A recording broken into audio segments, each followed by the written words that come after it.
Hollywood. It's time now for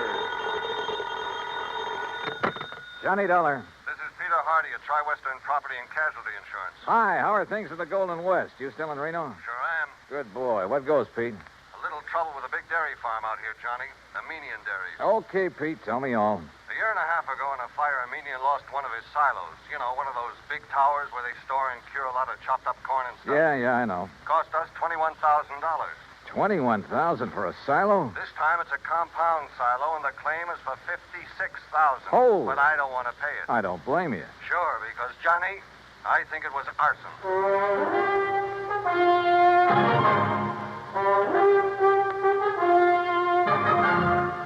Bob Bailey in the exciting adventures of the man with the action-packed expense account. America's fabulous freelance insurance investigator. Yours truly, Johnny Dollar. And now, Act One of yours truly, Johnny Dollar.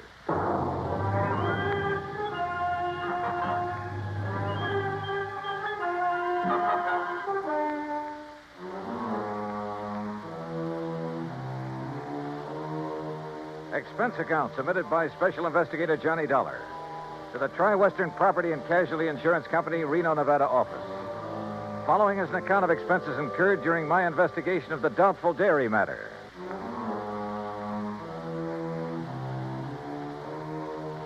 Expense account item 1, $141.20. Transportation and incidentals, Hartford to Reno, Nevada. It was about 9 a.m. when I arrived, so I checked into the Mapes Hotel, then walked over to Pete Hardy's office. Armenian Dairies is just north of here, Johnny, in Warm Springs Valley off Route 33. Well, then I'd better rent me a car. Or you can use mine. Now, Pete. How can I run up my expense account unless I have something to run it up with? Johnny, for once... Uh-uh. Anyhow, the reason why these silos Armenian has are so expensive... Is that the owner's name, by the way? Yes, Aram Armenian. And I take it he's Armenian. Strangely enough, no. Now, he's had all his silos very specially built. Oh, how specially can you build a silo? Just a concrete base, a lot of long wooden staves to get the circular shape, and a good roof on top. Well, he has some trick with them inside. Like what? That's his deep, dark secret. But he claims it makes better silage for his cattle than is possible anywhere else in the world. And one of these things burned up a year and a half ago. The word exploded best describes it. Yeah. And as I said, cost us $21,000. And now the replacement has gone up in flames. Yes, day before yesterday. He filed the claim the same day. Well, why do you suspect arson?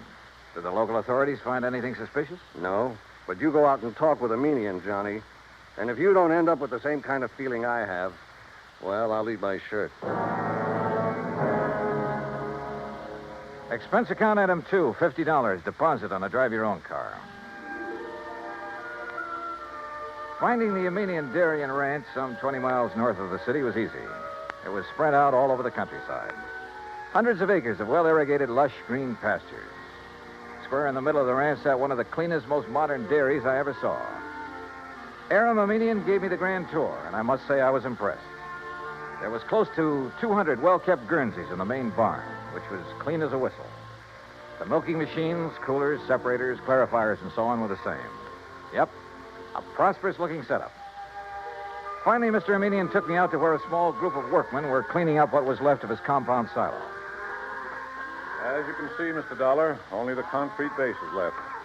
That must have been a pretty big silo, Mr. Armenian. Yes, the largest and most efficient in the entire West.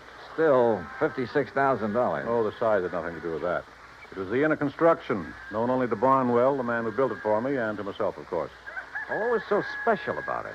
Principally a method of venting. Venting? Yes, it increases the phosphorus and lactic acid content. Well, I thought the point in a silo was to keep it pretty well sealed up. Venting within, Mr. Dollar. But that's all I'll tell you about it. It cost me $56,000 to have Barnwell build it. And I wish the company to pay my claim as quickly as possible, because I'm starting construction on a new one immediately. Of the same type? Oh, a vastly improved type. Oh, then it was to your advantage to lose the old one. Just what do you mean by that? Your loss came at just the right time, didn't it? Now, just a minute, Dollar. With the insurance money, you can build a new and better one. And when it gets out of date, I suppose you'll have another fire. Oh, I see. You think perhaps these last two were deliberately set? Were they? Ridiculous. Is it? But if they were... Yeah? If they were, I certainly wouldn't know it. Oh, come on now. After what you've just said. And what's more, Mr. Dollar, I'm sure you'll never be able to prove it. Act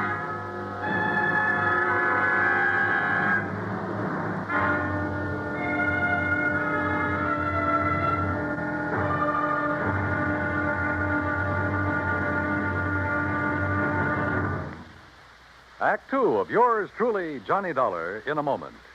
We sometimes wonder, what is the life of a human being really worth? Not too much? Or maybe a great deal?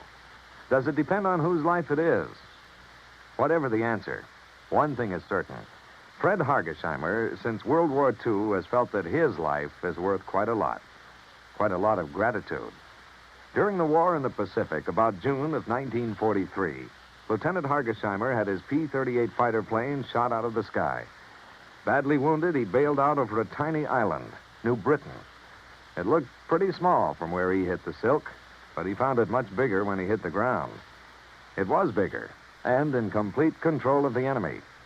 But Hargesheimer was lucky. After a month of lonely hiding, he was found by a group of friendly natives from the village of Nantambu. They cared for him and successfully hid him from enemy patrols for the next 4 months at the risk of their own lives. Then Hargesheimer was able to make it back to civilization. For the next 17 years, Fred Hargesheimer thought about those wonderful people of Nantambu. 12,000 miles away in the United States of America, Hargesheimer put a great plan into effect. He made speeches, took up collections, sold jewelry belonging to his family, and worked out a way to bring a bit of civilization and happiness to the little village of Nantambu. Needless to say, the villagers gave him a spectacular welcome upon his return. Fred Hargesheimer showed his gratitude to the people who had saved his life. But life is worth little without freedom, the right of all men, everywhere. And now, Act two of yours truly, Johnny Dollar, and the doubtful dairy matter. Why, what he said and the way he said it. Aram Aminian was practically challenging me to find out how arson was involved in the destruction of his $56,000 secretly constructed compound silo. Expense account item 3 phone call from a gas station on Highway 33 to Reno Police Headquarters. But Lieutenant Brady of the arson squad assured me he'd failed to find anything indicating the fire was set. So dead end. Until I remembered a little trick that had worked for me before and might work again. Item 4, 27 cents for a loaf of white bread at a grocery store along the highway. Then I drove back to the Aminian Ranch. If I'd known you were hungry, Mr. Dollar, I should have had something provided for you at the ranch house, in spite of your rather nasty attitude about this loss of mine.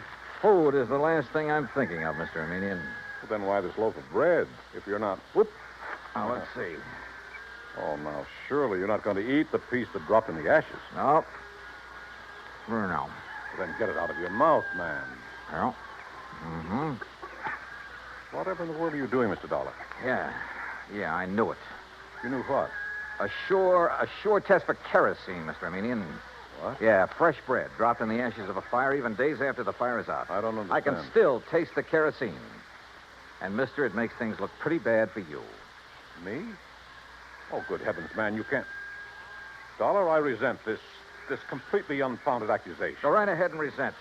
Or better still, let me get hold of a stenographer and you can dictate a confession. Get out of here. Want to do it the hard way, huh? Get off this ranch, Dollar. Now leave. Immediately. Sure. And I warn you, don't come back. Because if you do... Better be careful, Mr. Aminian. The kind of a threat you're about to make wouldn't sound very good in court. Get out. Get out. Out on the highway, I stopped at the Mobile gas station again and made another phone call. Item 5, another 20 cents. It was to my old friend Herb Carlbert, cashier of Reno's Farm Trade National Bank. It was past closing time, but he promised to leave a door open for me. So I grabbed a sandwich and a Coke along the way. That's item 6, 80 cents, including tip. Then at the bank, Herb led me back to his private office. Oh, sit down, Johnny. Tell me all about yourself. Yeah, later, Herb. We'll go out on the town and talk our heads off. Right now, I need some information. I hope you can tell me where to get it. Oh? Information about what? The Aminian Dairy. Or better still, Aminian himself. You know him? Oh, I certainly do. We're his bank. His happens to be one of the best accounts we have, especially in our investment department. You mean it's big? Plenty big. Like how much? Well, now, Johnny, I'll tell you this. If I had a quarter of his net worth, I'd have retired long ago. No big outstanding debts on his place? Anything like that? Not a penny. Aram's financial condition is as... Now, wait a minute. Yeah? That fire and explosion of his compound silo? Yeah, that's right. Herb, I found evidence indicating arson. Well, certainly aren't accusing him. Who else? Oh, no, you're wrong. Oh, now look, Herb, he filed that claim so fast. It's the most natural thing in the world for him. It's the way he does everything, like paying his bills immediately on receipt. He works that way. He expects everybody else to. Well, he gave me the impression he wanted to collect quickly in order to have money for rebuilding. Of course. Rather than cash in some of his blue chip investments. Herb, somebody fired that silo. Well, it certainly wouldn't be Aram. You sound like you're in cahoots with him. What about his employees? From my impression of the man, They love him like a father. Every one of them. And if every employer was as generous as he is, there wouldn't be any labor troubles in this country. Well, the fact remains that somebody somehow stood to profit by destroying that silo, and the one before it. Well, I can't imagine who. Even his competitors like and respect the man. Or so they say. No, they do. He's helped them stay on their feet during hard times, developed new ideas and methods, then passed them on to them. Oh, the fact remains... Look, Johnny, I've had a rough day. How about a nice, cool, casual drink? Then we'll have dinner and take in the town. Item 7, 2130, for drinks and a good dinner back at the Mapes. But I didn't enjoy either. Because Herb in his defense of Armenian was no help at all. Except perhaps for giving me a list of all the people he could think of who did business with him. I decided to check them all first thing in the morning. Finally, about midnight, having lost our share at a couple of nearby gambling clubs, we parted. Herb drove away to his home on the outskirts of town. I went back to the Mapes. Take Mr. and Mrs. Kenworthy to room 314, boy. Yes, sir. What can... Oh, Mr. Dollar. Just my key, please. Certainly, sir. Here you are, sir. And I hope you enjoy a pleasant night's rest. Thanks. Oh, by the way, there was a gentleman here looking for you early this evening. Hung around quite a while. Said he'd be back. Well, who was he? He didn't give his name, sir, nor did he wish to leave a message. Mr. Armenian? Mr. Armenian the dairyman? Oh, no, sir. I'm quite sure. Okay, thanks. Yes, sir. Good night. Good night, sir. Oh, Mr. Dollar. Yeah? There he is. There. Huh? Going out the door, the dark brown coat. You're sure? Yes, sir. The same man. I wonder. Yeah, so do I. But if he knows you, sir, and saw you, sir... By the time I got out the front door, the man in the brown coat was halfway down the block and walking fast. Faster and faster, as a matter of fact, as I gained on him. He turned the corner, and by this time, both of us were running. Hey! Hey! Were you looking for me? By the end of 3 or 4 blocks, it was a real foot race. Then suddenly he turned into an alley, and like a darn fool, I plunged into the darkness of it after him. Hey! Hey! Right here. Oh, no, you...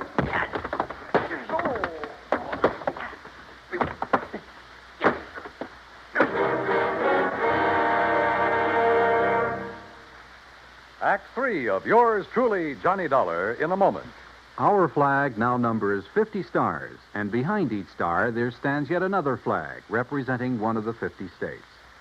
New Hampshire state flag carries its state seal on a field of dark blue. The seal is surrounded by a wreath of laurel leaves, the symbol of peace, interspersed with 9 stars because New Hampshire was the 9th state to join the Union. The heart of the state seal is a representation of the frigate Raleigh, recalling the glory of the early days of sail. New Hampshire state flag, the flag of the 9th state to enter the Union, was adopted on April 29, 1931. And now, Act 3 of yours truly, Johnny Dollar, and the Doubtful Dairy Matters.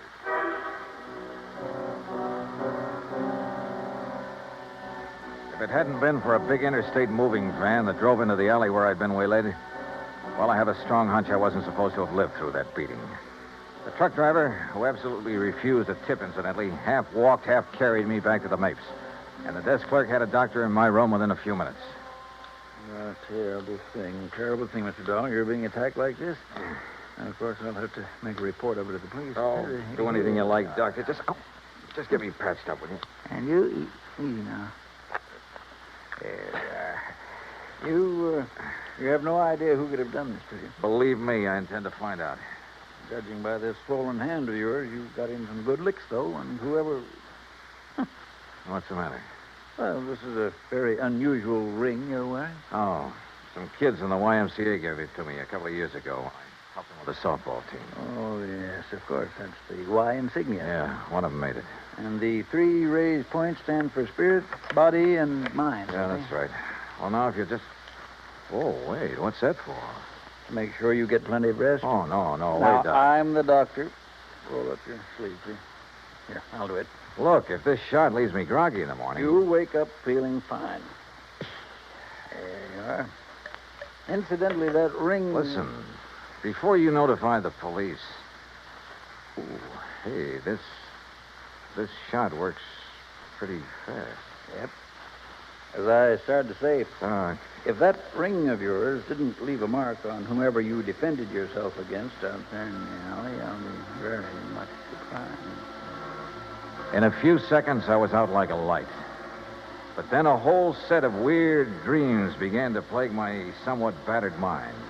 And questions about who had attacked me and why. Only the why was only too obvious to keep me from finding an arsonist who... Yeah, who probably bore the mark of my ring on his kisser. I thought of the names Herb had given me and his insistence that none of them could be guilty. Wait a minute. There was one name he hadn't mentioned, but Armenian had. Of one man who stood to gain a lot by the destruction of the silos. Or maybe it was just a crazy hunch, part of the wild dreams that came from the beating I'd taken. In any event... In the morning, as soon as the bank was open, I was in Herb Carlbert's office again. Well, yes, he has an account here, too, Johnny. At least he did before. How about loans? Has this man we're talking about taken out any loans? Well, yes, but, Johnny, you know I can't... Yeah, I know. The fact remains he's pretty hard up for dough, isn't he? Well, I didn't say that. Although, of course, if that's the conclusion you choose to draw... Tell me this. He owes the bank money now, doesn't he? Yeah. All right. Did he also owe the bank a lot of money about a year and a half ago? Johnny. Yeah. Well? Johnny, you're right. But who would have suspected? And when you consider that Aram Armenian is the one man who has given him money for all the work he's... Well, I can't believe it. Herb, it started out as a pure hunch, but right now I'd bet my... Where can I find him? Well, if Aram plans to go ahead with new construction, he's probably... Sure, out there at the dairy. You want to come along? Well, maybe I'd better after the way Aram threatened you. I guess I owe him an apology for the way I tore into him. Let's go. Johnny. Yeah? What if we're wrong? What if this man we think is the arsonist... Will you agree that the firebug is the same man who attacked me in the alley? I suppose so. Then we'll soon know. Because believe me, he's a marked man.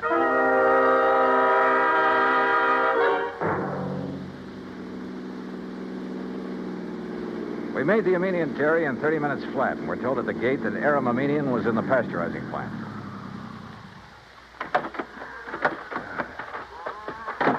Maybe you better let me talk to Aram first, Johnny. It's not Aram that I'm interested in, Herb, and you know it. Hold just a minute. Huh? What's the matter? Hold it a second, will you, while I tie my shoelace? Yeah, sure. I've been thinking, Johnny, on the way out, you know, we could really be terribly, terribly wrong. Herbert, old man. Aram, we're just looking for you. Well, when I heard the car pull up, I thought it was Joe Barnwell. He's due here to show me final plans for the new silo he's going to. Well, Mr. Dollar. That's right, Mr. Armenian. I want to apologize for Well, what's the matter? that dressing on your cheek. What about it? Just what is that little bandage hiding? Johnny. Well, Armenian? As a matter of fact, I cut myself shaving this morning. Well, I'm sorry, mister, but that bandage is going to have to come off. Look, Johnny. Now, just a minute, Dollar. Ah, here you are, Aram. Here's the final blueprint for it. Why, what's wrong, Joe? Oh, gentlemen, this is Mr. Joseph Barnwell, Herb Carlbert, We know each other. and Mr. Johnny Dollar. Yeah. I think we know each other, too, Barnwell. Oh, do we? Joe, did you have an accident of some sort? Your face. What's going to happen to him now won't be any accident, Mr. Armenian. And I apologize for doubting that you cut yourself with a razor. I'm afraid I don't understand. But that bandage on your face doesn't hide any razor cut, does it, Barnwell? Well, I don't know what you're talking about. All right, then let's rip it off. You certainly won't. Good heavens, Johnny. Yeah, look. The mark from the ring on my hand where I struck him last night. Okay, Barnwell. Now stop. Don't touch me. Start talking. Tell Armenian how you burned up his fancy, expensive silo so you could build another one. How you burned the other one up? Talk. I swear I... Talk. Talk. Talk.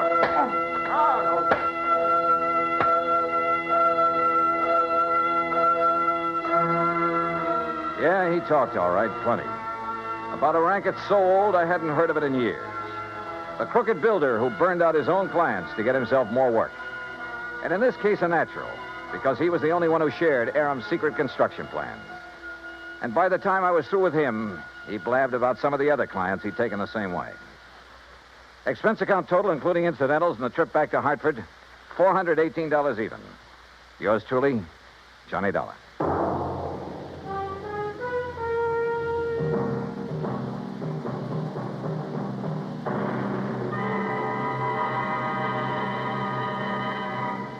Our star, Bob Bailey, will return in just a moment to give you a hint about what's in store for you on next week's program. Meantime, listen carefully. There is a biblical verse which promises life is going to be better for everybody in the world when mercy and truth are met together and righteousness and peace have kissed each other. When the people of the United States of America express that thought, it is not in idleness, but in deeds.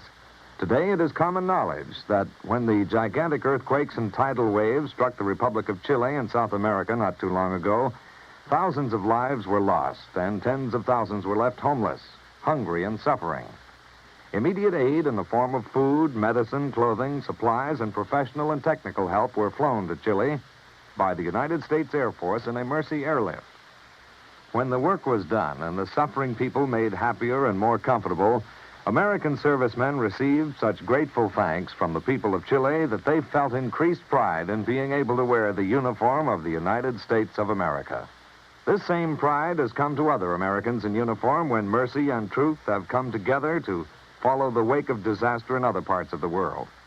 After the earthquake in Agadir, Morocco, after 2 devastating cyclones swept across the Bay of Bengal into East Pakistan, after a typhoon rocked and battered Japan. As mercy and truth got together, so did peace and righteousness to form a pact for freedom, the right of all men everywhere.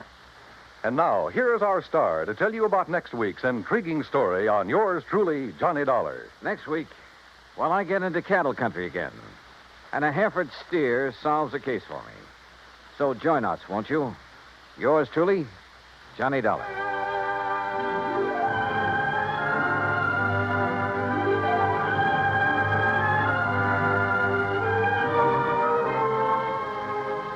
Yours truly, Johnny Dollar, starring Bob Bailey, originates in Hollywood. It is produced and directed by Jack Johnstone, who also wrote tonight's story. Heard in our cast were Paul Duboff, Will Wright, John Daner, Harry Bartell, Parley Bear, and Forrest Lewis. Be sure to join us next week, same time and station, for another exciting story of yours truly, Johnny Dollar.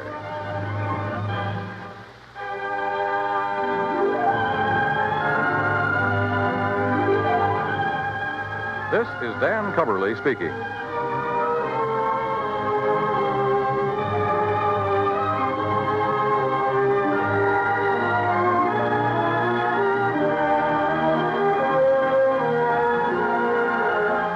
This is the United States Armed Forces Radio and Television Service.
Hollywood, it's time now for Johnny Dollar. Howdy, Mr. Dollar. My name is Jake Denham. I own a cattle ranch out here in Craig, Colorado. How'd you like to come out here and see me? Colorado? That's right. I have a policy with one of your companies, Tri-Western, office over in Denver. Well, what seems to be the trouble, Mr. Denham? Trouble? Oh, nothing like that. Not at all. Then why have you called me? Well, you see, the brand I use in my beef cattle is a Lazy JD. Yeah, you said your name is Jake Denham. That's right. But JD is your initials, too. Oh, yeah. Yeah. And the lazy part fits me to a T. But now why have you called me? Well, you see, I listen to your radio program every week. All those insurance cases you handle all over the country. Glad to hear it. And I thought the Lazy JD being your initials, too, and all the local color out here, and, well, maybe you'd like to come and get some local atmosphere for one of your stories. Oh, now, wait a minute, Mr. Denham. If you have some insurance matter you'd like me to investigate... Well, no. I told you why I thought you ought to come. So can you, right away? You sure there's nothing wrong out there? No, like I said, a lot of local color. Nice place to stay here at the ranch. How about it? Well, I've a couple of days' work on some reports to finish up. Then right after that, huh? Well... Good. I'll be waiting for you. Goodbye. Look. And everything's really okay, huh? Goodbye. Mr. Denham, I think you're lying through your teeth.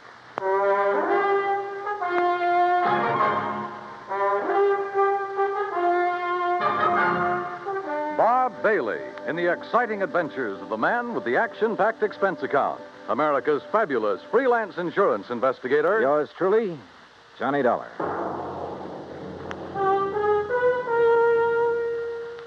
And now, Act One of yours truly, Johnny Dollar.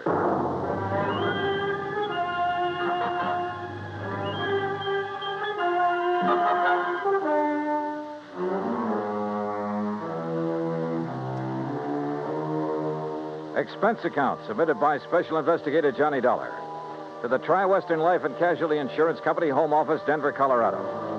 Following is an account of expenses incurred during my investigation of the bum steer matter.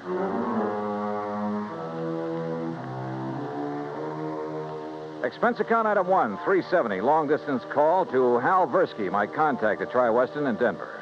Johnny, good to hear from you. You out in this neighborhood? Nope, still in Hartford. Hal, I want you to okay an expense account for me. Well, now that depends. Listen, do you know a client of yours by the name of Jake Denham? Yes.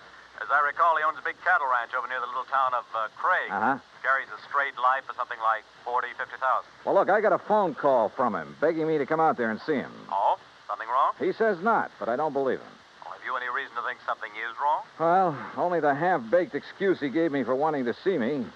Look, Hal, I realize this is just a hunch, but... Certainly sounds like it to me. But my hunches have saved your company a lot of dough on occasion. So how about it?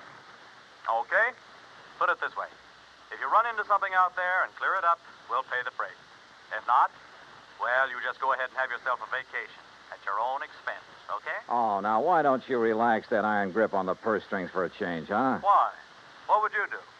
Okay. But I warn you, Hal, if this does turn into a case for your company, my expense account is going to knock you right off your feet. Oh, now, wait a minute. Bye-bye. Johnny! It took me nearly 4 days to clear up the reports I had to finish. I wish now it hadn't, that I'd left Hartford immediately. Expense account item 2, $133. Plane fare and all the incidentals I could think of, Hartford to Denver. I got there shortly after 7 a.m. Item 3, $50 deposit on a drive-your-own car, in which I promptly headed north and west on Highway 40. That is, after getting out of the traffic in Denver itself, and believe me, that town has it. The 200-mile drive to Craig was routine, except for the lush green hills, the snow-topped mountains, the vast meadows and forests. Colorful Colorado, they call it, and it sure is. Finally, about noon, I pulled into Craig and stopped at the Cosgrove Hotel for lunch. That's item 4, $350. From the waitress, I got directions to the Lazy J.D. Ranch. About 8 miles south on the Yampa River, just off Route 789. You want some dessert? Oh, no, thanks. This is fine. Hey, you one of the relatives? Relatives? Oh, of course not. You're too late. Too late for what? It was real beautiful, though. Half the town turned out for it, and most of the big ranchers. What are you talking about? Oh, my gosh, it's after 1:30. Look, I'm not supposed to be on duty now, and I got a date with my boyfriend. Hey, well, now... Excuse me, now, I wait a gotta go. second. Just pay the cashier in the lobby. Well, but look, Okay.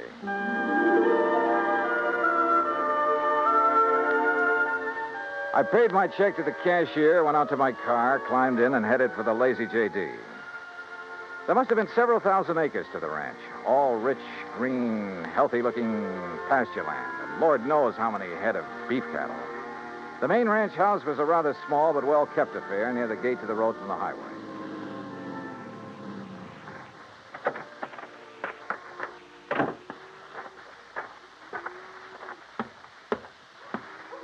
And then I saw it. A long piece of black crepe hanging on the doorframe.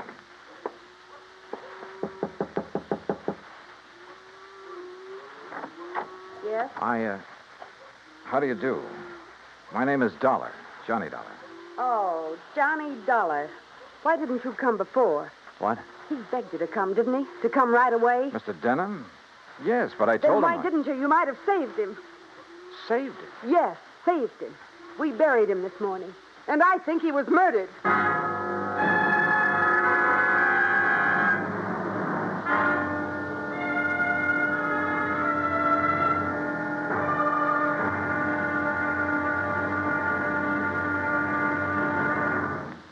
Act two of yours truly, Johnny Dollar, in a moment. The American writer Christopher Morley once wrote, "When you sell a man a book, you don't sell him just 12 ounces of paper, ink, and glue. You sell him a whole new way of life," unquote. Now, that goes double when you give, not sell, a book. But the gift of 550 books to little children increases the legacy tenfold. Near the end of 1960, the employees of the Chase Manhattan Bank started a people-to-people program with such a gift to school children of a town in Tanganyika. That's on the southeast coast of Africa. And to give you an idea how the books were received by the children, let me first quote from Francis Bacon. He's an English writer of a few centuries back. He said, "Some books are to be tasted, others to be swallowed, and some few to be chewed and digested." In the past, children in Tanganyika may have done a little tasting and chewing and a little swallowing and digesting. But there's one certain thing. They wound up devouring the books they received from the United States. And they did so much of it that they, the ones in high school anyway, were able to reach the level of English children their age and pass the exams at the same time. That takes a lot of book learning, as they say. Now, the gift of these books from the United States of America may have seemed a small thing to the senders, but the boys in Tanganyika who received them know that they've opened a whole new way of life. They've greatly increased understanding in the classroom of freedom, the right of all men everywhere. And now, Act two of yours truly, Johnny Dollar and the Bum Steer Matter. The tall, beautiful girl standing in the doorway of the ranch house at the Lazy J.D. outside of Craig, Colorado, was dressed in black. The red about her eyes showed that she'd been crying. But there were no tears in them now. Jake Denham was my father, Mr. Dollar. I'm Virginia. And you think he was murdered? Why do you think he called and begged you to come out here? Any idea who might have done it? Yes, Big Mike Craven. Who's he?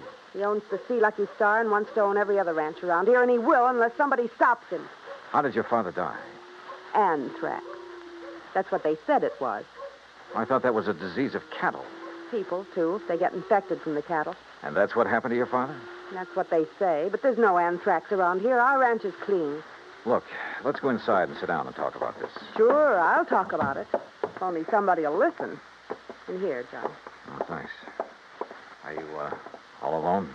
Now that Dad's gone, he and I ran the ranch. Now it's up to me. Sit down. Thank you. Virginia, were you trying to tell me out there that you think somebody tried to infect your herd with anthrax? What would you think? Who was your father's doctor? Dr. Regis Ross from in town. Who are you? Well, my name is Dollar, insurance investigator. Say, you fellows act pretty fast, don't you? Sometimes. Feeling all right now, honey? I guess so. I told the hands that you're in full charge now. They'll take their orders from you. Or from me. Or from... Sure. Oh, sure, I guess that's best. Thank you, Pete. They might as well get used to it, because after we're married... Look, honey, why wait any longer? I know this is a bad time to talk about Yes, it, but I Pete. also know, and you know, that this is no time for you to try to go it alone. But what about your medical school? I'll give it up. This is a lot more important than... Well, you're a lot more important. Oh, look, Jenny, you stalled me for a long, long time. I know, Pete, because I... Don't you see I can run this ranch alone? No. You need me, honey. And I'm here to help you. Do you know how Dad felt? Sure. That all I wanted was this ranch. The same as he felt about anybody else who ever came here. Just who are you, Pete? This is Pete Kermer, Johnny, my fiancé, I guess. That's right. Didn't I see a Kermer ranch on the way out here, a small one? That's right. My pa's. He's Carl Kermer. Well, what do you think caused the death of Virginia's dad? Just what everybody says, Mr. Dollar. Galloping anthrax from that Hereford. Then why did he send for Mr. Dollar to come? I'm afraid we'll never know, honey. Well, I do. It's because he knew something was going to happen to him. Where is that steer now? Buried. On orders from the vet and the state inspector. Mr. Dollar. Yeah? You said investigator. Hadn't you better talk to Dr. Ross? Yeah, I guess so. Want to let me have his address? Sure. I'll write it down for you. And, while you're at it, tell me where I can find the veterinarian. And that state inspector, too. Huh? Sure. Why not? When I left them, a few minutes later, Pete was still making a quiet, but I must say effective pitch for Virginia's hand. Expense account item 5, 10 cents for a phone call to the state inspector. He told me he'd never seen the infected steer on the Lazy J.D., that he was confined to his bed at the time. I called the vet's office, and he was expected back shortly. So I sat around the hotel lobby and glanced over some magazines. And then, in one of them, I found an article that made my eyes fairly pop out of my head. Item 6, I called the vet again. He was in. You caught me just in time, Mr. Dollar. I was about to drive over to the Sea Lucky Star Ranch for dinner. Mike Craven and I are old friends. That's so? Yes, ever since we roomed together at college. Oh, I see. I understand you're the man who spotted the anthrax out at the Lazy J.D. Yes, sir, that's right. Just that one Hereford. How it ever got to him, I'll never know. The rest of that herd's absolutely clean. That poor old Jake Denham, too. You think he became infected from that steer? Well, how else could it be? Galloping anthrax. Just like that. Doctor, where is that steer buried? Do you know? Yes, I had it buried myself.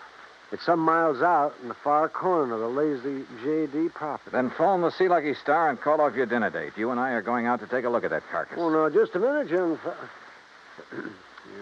Investigator, did you say you are? That's right. Uh-huh. Well, I suppose you have some authority. What I don't have, I can get. Tell me, Doctor, is there some reason why you don't want me to see the carcass of that steer? No. Well, let's go. Along the way, we picked up two fellows who were handy with pick and shovel. It was almost dark now, so I bought a couple of powerful flashlights at one of the local hardware stores. That's item 7, 925. It took a couple of hours for the two men to dig down to the carcass of the steer, but they finally exposed one flank of the unfortunate animal. Yeah, so you sure planted this critter deep, Doc.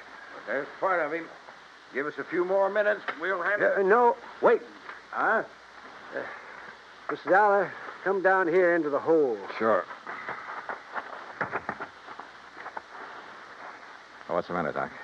The color of that carcass. I don't understand this. What are you talking about? Well, this doesn't make sense. The deterioration and putrefaction that always occurs, well, it simply isn't here.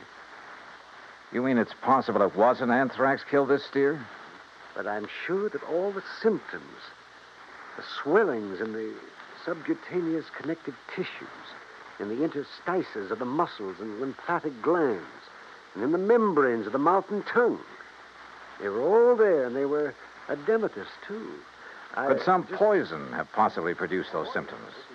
Poison? Yeah, look. I read in a magazine this afternoon that strychnia often produces symptoms very much like those of tetanus, lockjaw. Yes, that's true. But a poison that would... Good heavens. Yeah? Why, I haven't heard of it since my college days. Quintanogen sulfide. But why? Good question. No, Dollar. Because it wouldn't explain the death of old Jake Denham. If it was anthrax. What? Or was he poisoned, too? Good heavens, you mean you Wait a think minute, that he... wait a minute. Doctor, the brand on the rump of this animal. Well, that's Denham's own brand, the Lazy J. Yeah, but it looks to me like it was put on over another brand. Yes. Yes, you're right. Any way of finding out what the original brand was? No. Yes. Yes, Mr. Dollar. The other side. The inside of the hide might show it. Then, Doctor, you got a skinning job to do. All right. Hand me my bag there, please. Okay, here you are. Go to it, Doc. Thank you. Oh. That poison. How much to infect a man? Well, even a small scratch on the skin could absorb enough to be fatal. No wonder that Dr. Ross... Ross was the one who treated Jake Denham. Yeah. No wonder we couldn't understand why death came so... Well? No. Can you see what the original brand was? Yes. Yes, I can. I'm afraid so. Let me hold the light a little. Oh. I see. But I can't believe it, Mr. Dollar. Pretty clear, though, isn't it? See Lucky Star. Act 3 of yours truly, Johnny Dollar, in a moment. A couple of 1,000 years ago, the ancient sage Diogenes remarked that all things are in common among friends. Well, he didn't mean that only material goods were in common among friends, but that they shared their troubles as well. For a long time, the United States Armed Forces have been a friend in time of need, during fires, floods, and pestilence all over the world.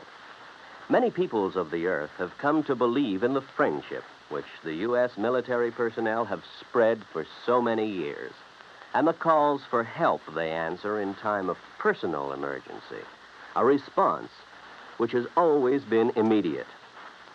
Not long ago, a Korean Buddhist nun was suffering from beriberi, an advanced form of acute malnutrition. But she was living in an isolated monastery deep in the Korean hills and valleys. Her sister nuns contacted the nearest Army Signal Corps relay station, and wheels began turning. In no time, an Army helicopter landed at the station's helipad. American soldiers carried the stricken nun to the copter. She was flown to a waiting ambulance and whisked away to the hospital. Her recovery was rapid, thanks to the United States Army, her newfound friends. Army helicopter men helped in many other ways. Over the 108 islands of the Ryukyus that spread from southern Japan to northern Formosa, Army helicopters are constantly whirling their blades as they hop from one island to another on missions of mercy. They bring food donated by American women on Okinawa, or they bring vital medicine to save a life. They also bring friendship and understanding and freedom, the right of all men everywhere. And now, Act 3 of yours truly, Johnny Dollar, and the Bum Steer Matter.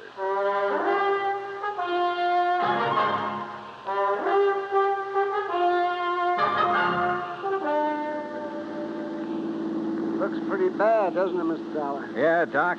It looks as though this Hereford steer was brought over from the Sea Lucky Star, was rebranded with a Lazy JD, was given the poison to make it look like it died of anthrax. Yeah, but Mike Craven, who owns the Sea Lucky Star, I know him, Dollar. I've known him ever since our college days. Medical college? Oh, no, just during the preparatory years.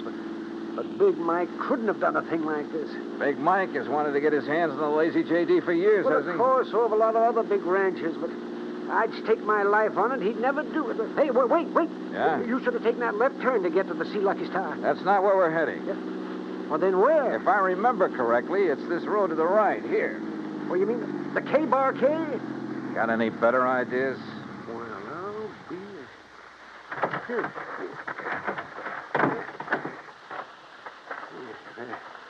The ranch house is dark. It won't be for long. Would you call this a good ranch, Doc? No, old Carl has been just a hanger-on. He hasn't made the place pay for quite some... What's going on out there? Who is it? Johnny Dollar, Pete. Oh? I want to talk to you. Oh, sure. Door's open. I'll be right down.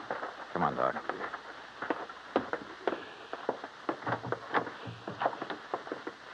Let's see if I can find the light switch. This flashlight will do.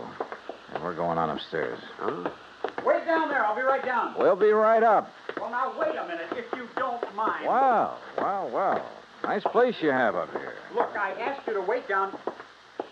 Dr. Cummings. I'm sorry, Peter, but this... How'd you make out with Virginia Denham, Pete? Convince her to marry you? That's none of your business, Mr. Dollar. Now, just what do you want? Pretty nice ranch to get your hands on, that lazy JT. I beg your pardon. Combination bedroom and study, huh? As Virginia told you, I've been going to college. Yeah, medical school. Nice set of books you have here. Of course, I'll have to give that up now. Oh, you're going to have to give up a lot of things. What? Where did you get it, Pete? What was the name of that stuff, Doctor? Quintanogen sulfide. What do you know about... Well? I don't know what you're talking about. Then why the marker in this book on toxicology? Marker? That was a foolish thing to do, Pete. A dead giveaway. Yeah, I told you. I don't know what you're talking about. Yep. Right here. Quintanogen sulfide. I had never heard of it. You're lying, Pete. No. Giving it to that Hereford was probably a cinch. Listen, you... But how did you give it to Jake Denham? Dollar, that's something you'll never live to know. Oh, look, now, wait a minute. Put the thing away. No. Now, stand back. I said, look out, you... Stop! Oh, thanks, Doc. I guess he'd forgotten all about you until you landed that chair on his head. Yes. Now, I suppose I'll have to patch this... patch him up a bit.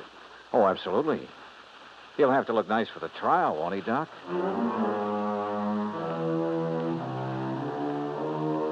Expense account item 8, $55.95. Living expenses in Craig while waiting for the autopsy on Jake Denham. And yes, the same drug was used on him as on the Hereford steer. A small bottle of the rare drug was found in Pete Kermer's trunk. So Pete's not only lost a chance for a nice ranch, but for living very long. Expense account total, including incidentals and fare back to Hartford, $618.50. On second thought, how's about just sending that check to the community chest? Then I'll feel a little better about this case. And about myself, too. Yours truly, Johnny Dollar.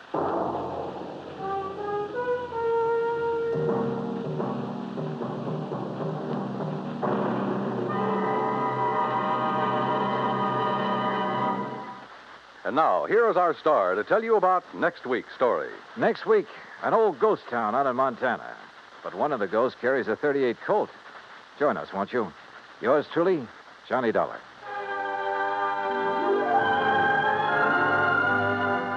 Yours truly, Johnny Dollar, starring Bob Bailey, originates in Hollywood. It is produced and directed by Jack Johnstone, who also wrote tonight's story. Heard in our cast were Virginia Gregg, Gene Tatum, Will Wright, Jack Edwards, Howard McNear, Sam Edwards, and Forrest Lewis. Be sure to join us next week, same time and station, for another exciting story of yours truly, Johnny Dollar. Dan Cumberly speaking.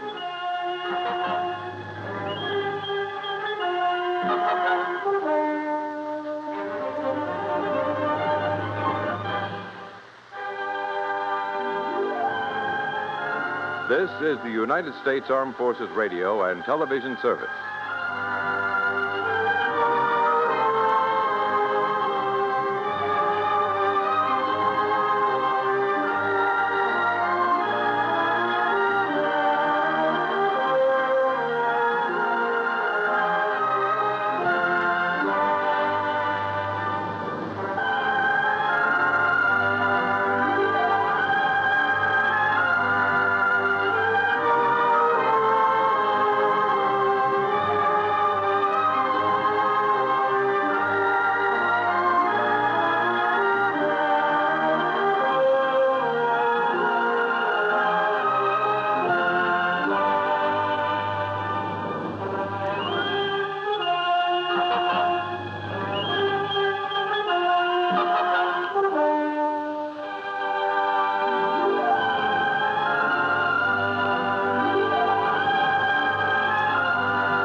From Hollywood, it's time now for...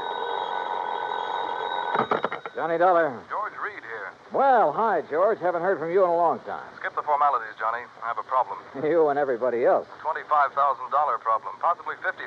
Double indemnity clause, huh? Right. Who's insured? Name is Mercedes Crabtree. Crabtree. An elderly woman, lives out in Montana. Uh-huh. And how long has the policy been in effect? Almost 30 years.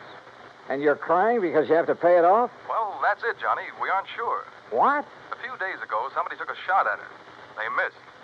But, Yeah? last night, she disappeared.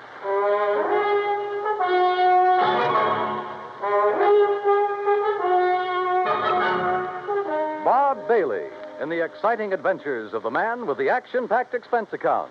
America's fabulous freelance insurance investigator. Yours truly, Johnny Dollar. And now, Act One of yours truly, Johnny Dollar.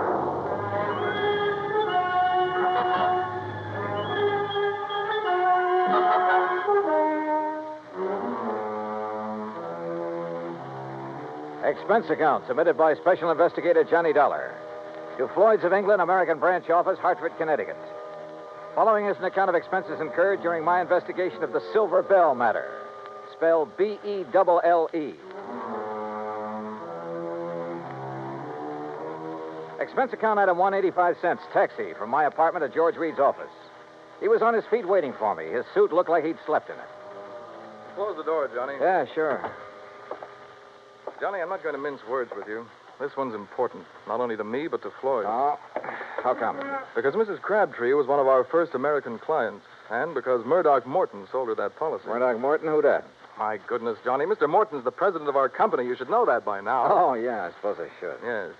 Well, at the time Mr. Morton sold her the policy, he and Mrs. Crabtree became very close friends. And where was Mr. Crabtree while all this was going on? He'd been killed in an accident in his mine 6 months before.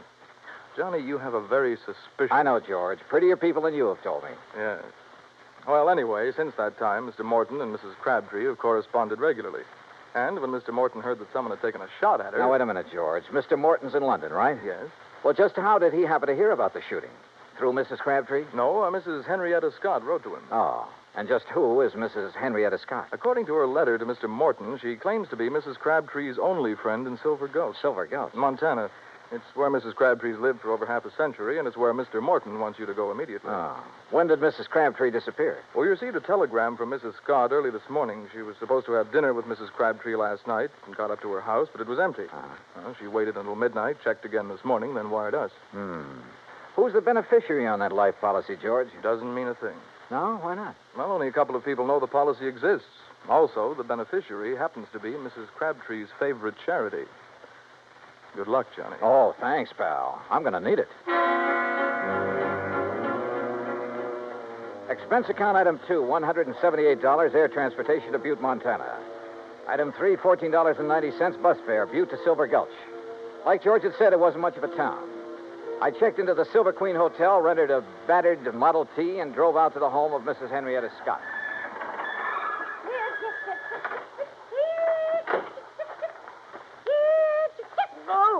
Oh, you startled me out of a day's growth. I'm sorry. Mrs. Scott? Yes. Oh, you must be from Grandma's trunk, yes. Beg your pardon? Grandma's trunk. They sent you, didn't they? Well, come along with me. It's in the house. Mrs. Scott, wait a minute. I'm afraid you've made a mistake. You mean you're not from Grandma's trunk? I don't even know Grandma. It's an antique shop in Butte. They said they'd send a man out to offer me a price for my hand-carved rosewood headboard. You're not him, huh? No. My name's Johnny Dollar. I'm an insurance investigator. Well, why didn't you say so right off? Come on inside. I suppose you're here about poor Mercedes Crabtree. God rest her soul. Yes, that's right. Is she still missing? Rest her soul. Sit down anywhere. Oh. No, not there. Room settee. That's it. You comfortable now? Fine, thanks. The sheriff and a couple of men who work for Charlie Greenpaw were out looking for her most of yesterday. They're at it again today, but they won't find her. Leastwise alive. Well, can you think of anyone who might have reason to kill her? Well, now that's hard to say. Most people in this town right now, they ain't got no use for her. They say she's stopping progress. Now, just what do you mean by stopping progress? Well, Charlie Greenpaw's busy getting some of the old buildings fixed up so they're livable again. He's planning on turning the whole town into a tourist attraction. Uh-huh. Well, Mercedes, she won't hold still for it. She won't let him set foot on any of her land. Won't sell none of it, neither. Does she own very much of the property around here? Little more than half of Main Street. And the thing that Charlie wants most, the Silver Bell. The Silver Bell? Richest silver mine in Nevada. Leastways, it was once. George Crabtree discovered it. Yes, When the well, now- vein ran out, he was killed trying to find it again. After that, the mine was closed. Mrs. Scott. Of course, the town closed down when the mine did. Mrs. Scott, were you with Mrs. Crabtree the day someone tried to shoot her? No.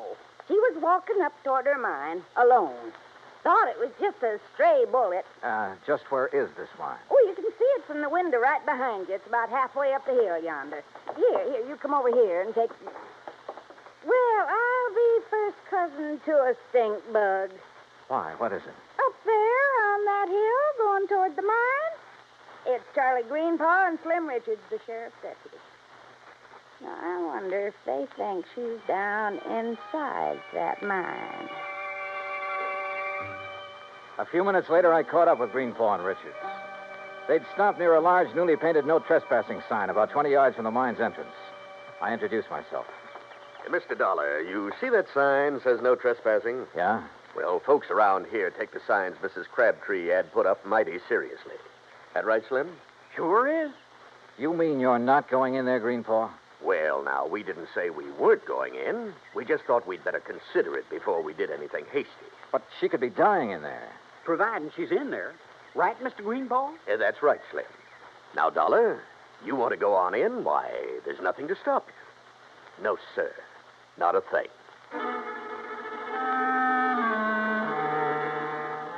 I left daylight behind as I followed the narrow tunnel deep into the side of the hill. About 50 yards down, the tunnel branched off in two different directions. I stopped for a moment, then took the one to the right. I hadn't gone 10 feet when it happened. Holy jump.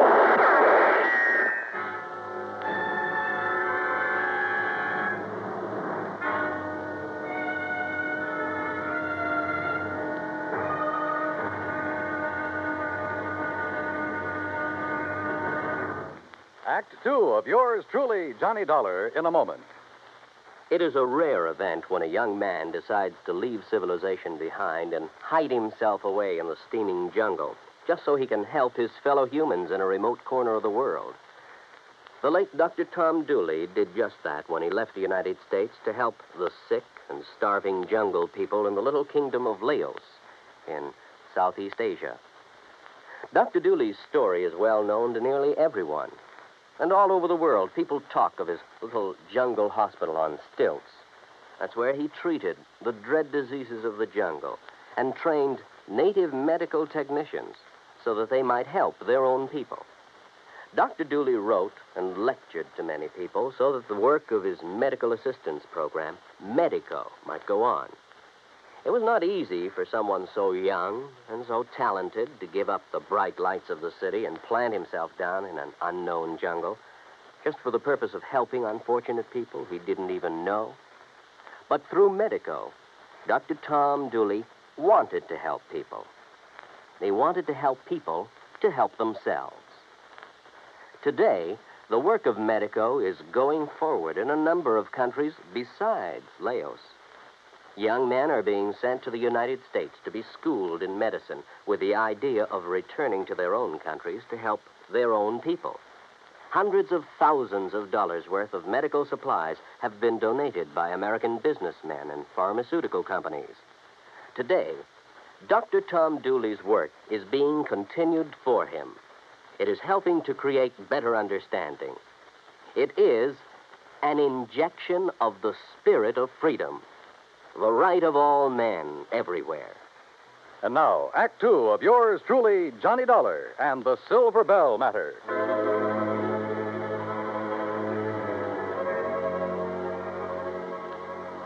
I wasn't alone in the mine, that was for sure. But whoever was in there with me wanted to be alone and resented the intrusion. I wondered if they could hear, so I picked up a rock and tossed it on down the side of the tunnel.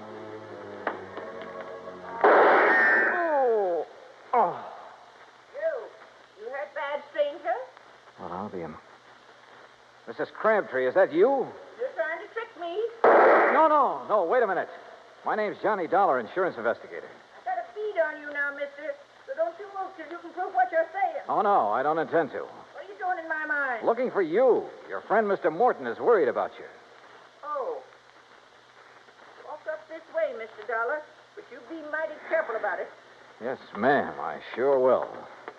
You say my Doc Martin sent you all the way out here? That's right, ma'am. Your friend, Mrs. Scott, wrote to him. I declare. I clean forgot she even knew.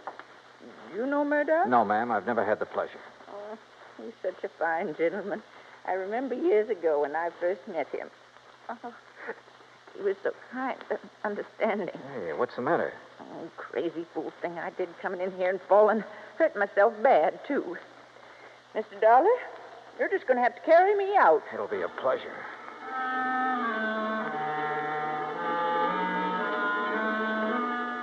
She couldn't have weighed more than 80 pounds, 6-shooter and all. I carried her out of the mine and down the hill to her cabin. I had just finished making her as comfortable as I could when Mrs. Scott arrived. Oh, dear.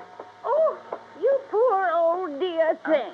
You ever hear such thick garbage, Mr. Dollar? Woman, stop looking like you buried me yesterday and run and get the doctor to take care of my ankle. Your ankle? Well, what's the matter with it? Well, it's busted. Ooh. Now, why do you think Mr. Dollar had to carry me? Oh, dear. Is there a doctor in Silver Gulch? Doc Weaver, he's pretty old, Oh, but he he's... doctored me for almost 40 years. Go get him, Henrietta, before I get mad at you for tattling to Mr. Morton. Yes, dear, yes. Yes, I'll do it. I'll do it right now. Now then, Mr. Dollar, you come over and sit by me. Keep company till the doc gets here. Yeah, sure. Hey, you know, you really ought to rest. Why don't you start asking me questions, Mr. Dollar? Came all the way out here to do that, now, didn't you? Well, there are a few things I'm curious about. Like what? Now, for one thing, why you took those shots at me in the mine. Thought you might be one of Charlie Greenpaw's friends. Oh, he's the man who's trying to buy your mine, isn't he? But I ain't going to sell it. No, sir. No matter how much he offers. You believe the mine could be worked again someday? Might be. Somebody could find the vein again. But that ain't why I won't sell. It's because my husband, he's buried in there, Mr. Dollar. Him and the others that were caught in that cave-in. Oh, I see. I've told them all. If they set one foot on my property, I'm going to shoot first and ask questions later. Aren't you afraid someone might shoot back one of these days? Oh, haven't so far. That's not what Mrs. Scott told us. I know what she told you, and she's mistaken. Why, that bullet missed me by a good 2 feet. You don't think it could have been a warning? No, I don't. People in these parts, if they wanted to frighten me, there are better ways of doing it than that. Well, if that's so, I sure hope they don't try any of them.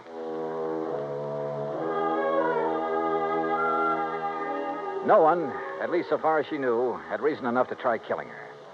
Not even Charlie Greenpaw, although she refused to cooperate with the Silver Gulch Improvement Committee. I waited until Mrs. Scott returned with the doctor, then left and drove back to my hotel. I had finished supper and was heading toward my room when someone called me. Oh, Mr. Dollar. Yeah? Oh, Mr. Greenpaw, I was just thinking about you. That's so? Yeah. I was wondering why you hadn't thought to take a look in the Silver Bell mine when you first heard that Mrs. Crabtree was missing. Well, to tell the truth, I'd left the search up to the sheriff until today. Then this morning, Isabel, that's my wife, she said if something did happen to Mrs. Crabtree, it'd sure look like I did it. Good thing you listened, because she was right. Yes, I know. Say, Dollar, I hear Mrs. Crabtree's taking quite a shine to you. Oh, where'd you hear that? Doc Weaver said that's all she talked about. Hey, look, if you'd like to pick yourself up a few $100s, you sure could do it easy. Oh? How's that? Just get the old lady to sell me her mine and the acreage along next to Mrs. Scott's place. I'd give her full value for both. And that'd come to enough money for her to live on the rest of her life real comfortable. Now, you do that, Dollar, and I'll give you $1,000 cash. You know something, Greenpaw? What's that?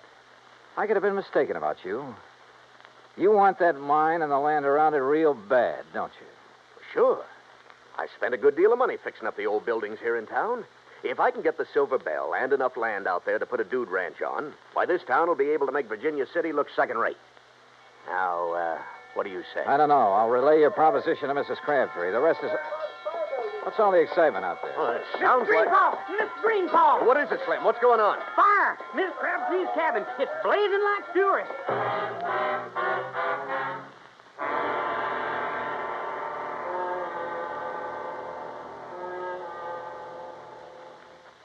Act 3 of yours truly, Johnny Dollar, in a moment. For thousands of years, the oceans of the world have taken their toll of the treasures of the people who live near them or travel over them in calm and in storm. And for an equally long time, these same people have dived to the bottoms of these oceans seeking those treasures. Gold, silver, jewels, and emblems of tradition or symbols of history have been the sought-after prizes. Late in 1959, a group of English divers seeking underwater specimens of fish and plant life off the coast of the island of Terceira in the Azores came across a group of some 17 ancient cannons. They'd been swept off the walls of the old fortress by a tidal wave sometime during the middle of the 19th century and sank about 100 feet to the bottom of frequently storm-swept waters. News of the discovery was relayed to the Portuguese government, which gave permission for the raising of the relics. American skin divers stationed at the Air Force Base on Terceira volunteered to do the job on off-duty hours. In cooperation with the Portuguese Museum, the men made a few exploratory dives to determine the situation. Then the salvage work began. After cleaning the cannons, some made of brass, others of bronze, it was discovered that they had been forged in England, France, and Portugal more than 110 years before.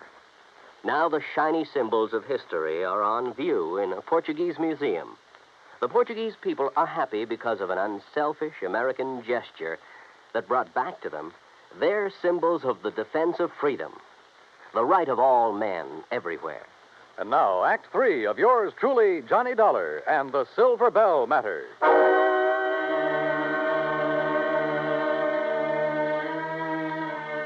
By the time we reached the cabin, it was all over. For a moment, I was afraid Mrs. Crabtree hadn't managed to escape. Then I saw her on the ground in the sheriff's car, wrapped in blankets. Hey, you! Get back over there! It's all right, Sheriff. This is Mr. Dollar. Oh, I heard you were in town, Mr. Dollar. This is Sheriff Wilkins, Johnny. Sheriff, do you have any idea how this fire started? Not yet, I don't. I asked her, but... I'd rather not talk about it now, Johnny. Maybe some other time. Whatever you say. She's pretty done in. Johnny? Yeah? You tell Mr. Greenpaw. Tell him I'll sell.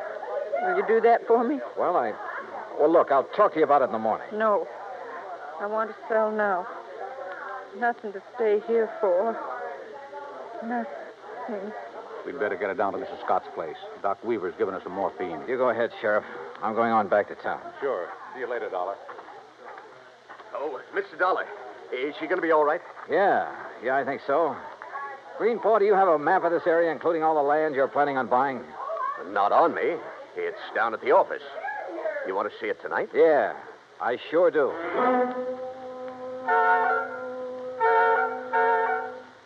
I took a look at the map. Got a little sick at my stomach. Then drove back to Henrietta Scott's. There was a light on in the front room, so I got out of the car and walked up to the door.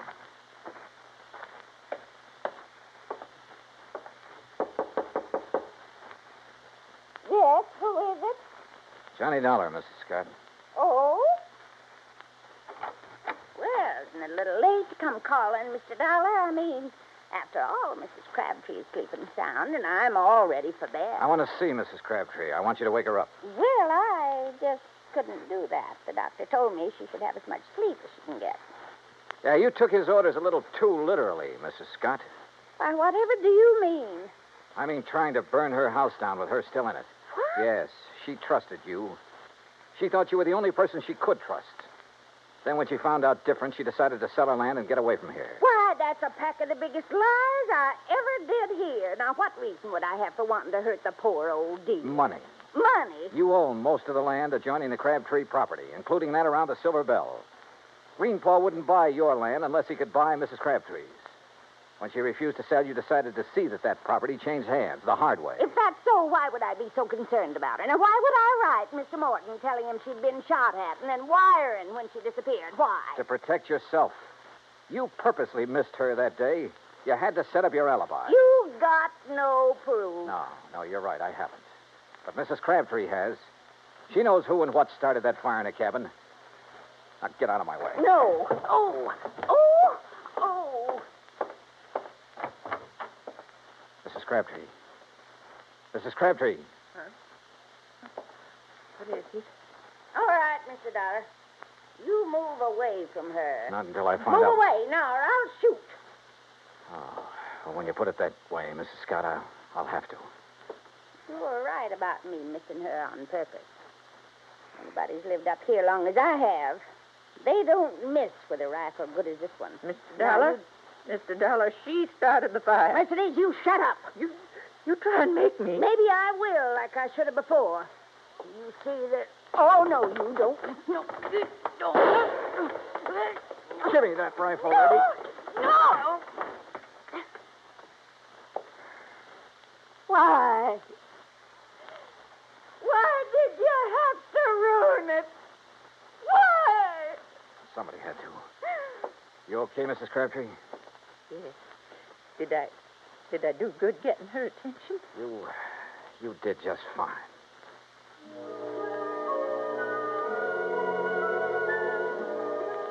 I was ready to leave Silver Gulch the next day, but I stayed over for another week, waiting for a little English gentleman by the name of Murdoch Morton to arrive and claim his bride. Yeah, just about everybody in Montana came to Mrs. Crabtree, pardon me, Mrs. Morton's wedding. Everybody, that is, but her old friend, Mrs. Henrietta Scott. Expense account total, $317.10. Yours truly, Johnny Dollar.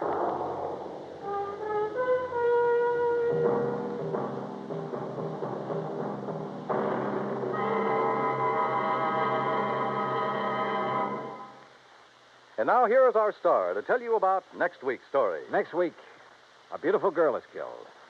And with her goes a big part of my own heart. It's one of those things that... Well, join us, won't you? Yours truly, Johnny Dollar.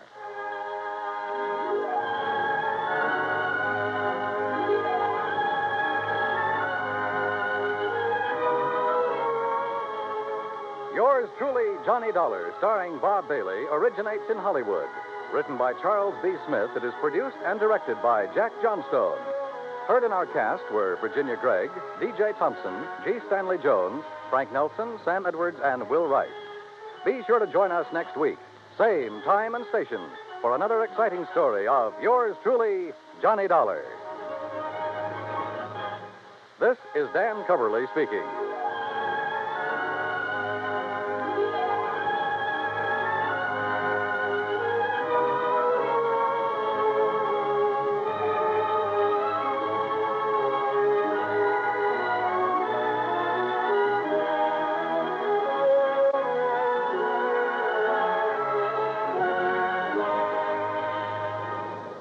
This is the United States Armed Forces Radio and Television Service.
From Hollywood, it's time now for...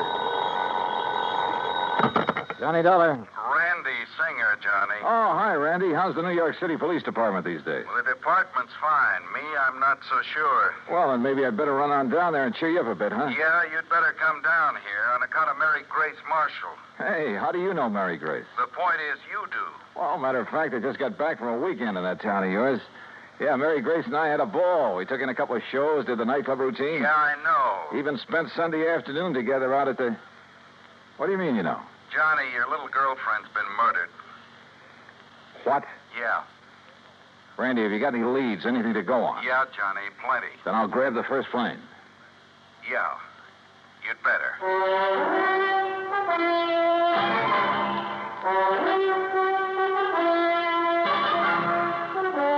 Bob Bailey in the exciting adventures of the man with the action-packed expense account. America's fabulous freelance insurance investigator. Yours truly, Johnny Dollar. Act one of yours truly, Johnny Dollar.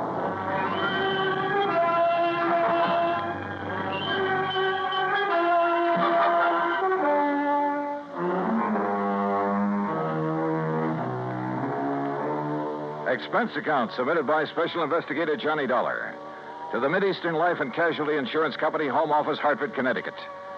Following is an account of expenses incurred during my investigation of the Mary Grace matter.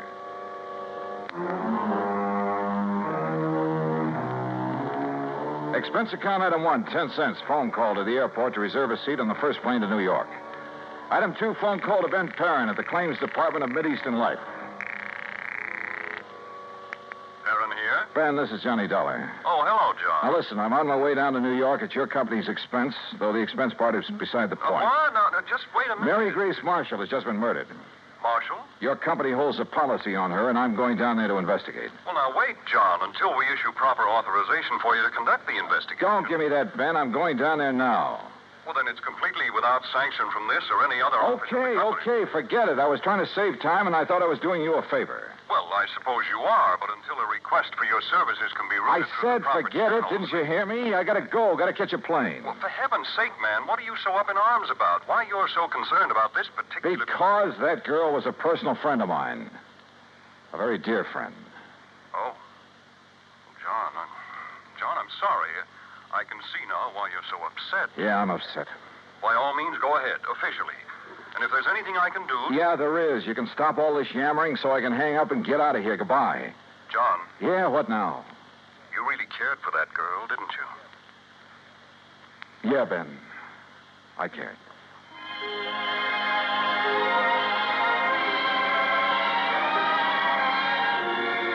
Expense account item 3, 920. Cab to the airport and plane ticket to New York.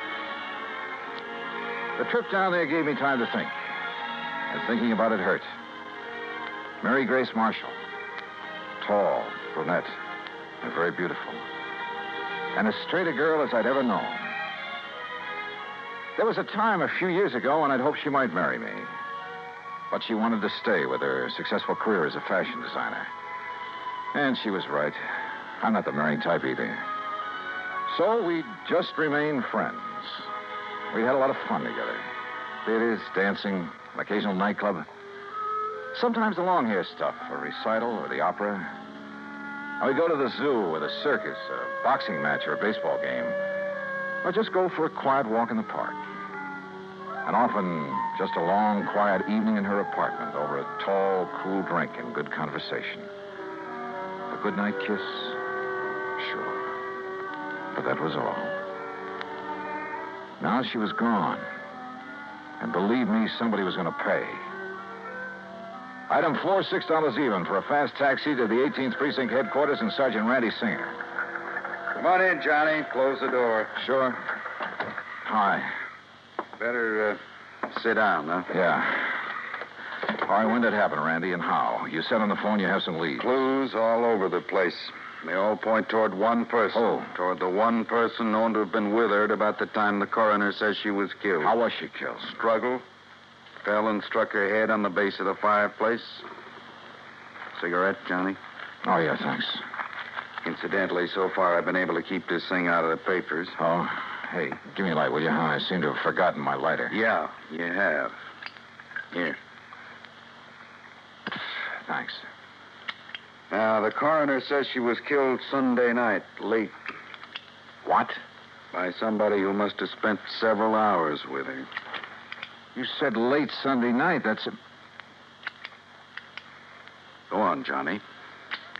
Hey, look, stop snapping that lighter and... Wait a minute. Where'd you get that? According to all the evidence, it was left behind by whoever murdered Mary Grace Marshall. Here. Look familiar? Are you crazy? This letter is mine. Yeah, Johnny. I know. And now, Act Two of yours truly, Johnny Dollar and the Mary Grace Matter.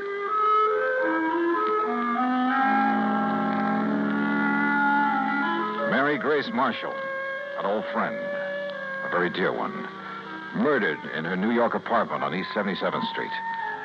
Sergeant Randy Singer, my old friend at 18th Precinct Homicide, had called me immediately. And when I got there, showed me a very damning piece of evidence. Presented to Special Investigator Johnny Dollar by the International... Sure, of course it's my lighter. And I must have left it in Mary Grace's apartment Sunday night. But that certainly doesn't mean that I killed her. Coroner says she died about the same time you were there. Oh, how do you know what time I was there? Wife of Charlie Walker, the building superintendent, Johnny. She saw you leave. That isn't enough evidence to convict a fly, and you know it. There's plenty more. Yeah, like what? Your fingerprints all over the place? Well, sure, I told you. Cigarette butts, same brand you smoke. So what does that A prove? lot of them, Johnny. Like a very nervous smoker. Well, I was with her all evening. Doing what? Oh, now, look, Randy, surely you can't be serious. You can't think for a minute You that look, Johnny, this is my case, nobody else's. I'm keeping it that way. I've kept it out of the papers. I think you know why. Oh, sure I know why. Because we've been buddy-buddy for so long, you want to be sure that if anybody hangs me, you will, for old time's sake. I asked you what you were doing. Well, let me tell you something, Randy. That girl meant a lot to me. What were you doing shut Sunday up and night? tell me what other evidence you have, what you know that can help me find out who... I'm sorry, Randy. Sure, it's your job. I'd probably do the same thing to you under the circumstances. If you didn't, I wouldn't have any use for you. But don't you see... Okay, look. We spent Sunday afternoon at the zoo, the Bronx Zoo. Went up on the subway. We walked a lot, got pretty tired. I promised her a dinner at the Chambord over on 3rd Avenue. But she said she had some food at the apartment, so we went back there. Then we just sat around and talked, played some music, that's all. And had some drinks. Yeah, I picked up a bottle of scotch on the way. How many drinks? Oh, 1 or 2 light ones is all. Sorry, Johnny, that bottle was nearly empty. But that's him. Who discovered the body? Mrs. Walker, wife of the apartment super. The one who saw you leave shortly after hearing the screams that made her... Screams? Yeah, that made her finally go up and look in the Marshall girl's apartment. She's crazy, Randy. You're lying. Can you prove it? I'd like to talk to that woman. I think you She's off better. her rocker if she told you she... What'd you say? I think you ought to see her. Huh? But if I'm your big suspect... Well, sure you are. Until you can help me prove I'm wrong. We drove over to the place on 77th Street in a prowl car. Everything was exactly as it had been when I'd left Sunday night, except that there were signs of a struggle, as Randy had said. A chair and a lamp had been knocked over, the hi-fi shoved aside when she'd fallen at the fireplace. Even the bottle of scotch from which I'd poured a couple of small... What's the matter, Johnny? Well, I'm not sure, Randy, but I'd have sworn I left this bottle out in the kitchenette where I... Huh? Hey, are you making more prints? Yeah. Look, this bottle of soda, 3/4 full. You don't kill most of a bottle of scotch with only this much soda. Unless you're drinking it straight. Oh, who drinks it straight these days? An alcoholic? Or somebody who needs a jolt for his nerves. Maybe. Want to go downstairs and talk to the super's wife? Yeah, let's.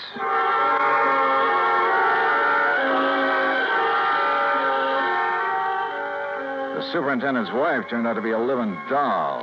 Young, pretty, with too much makeup. The sort who looked like she decided to get out of the chorus line for a quieter life as the wife of a building superintendent. I noticed a peculiar, spicy kind of odor when she first let us in, but thought nothing of it at the time. Now, you're sure this is the man you saw leaving Miss Marshall's apartment, Mrs. Walker? I was standing right here in this doorway. It was after I heard her screaming up there, around midnight. You're sure you heard her scream?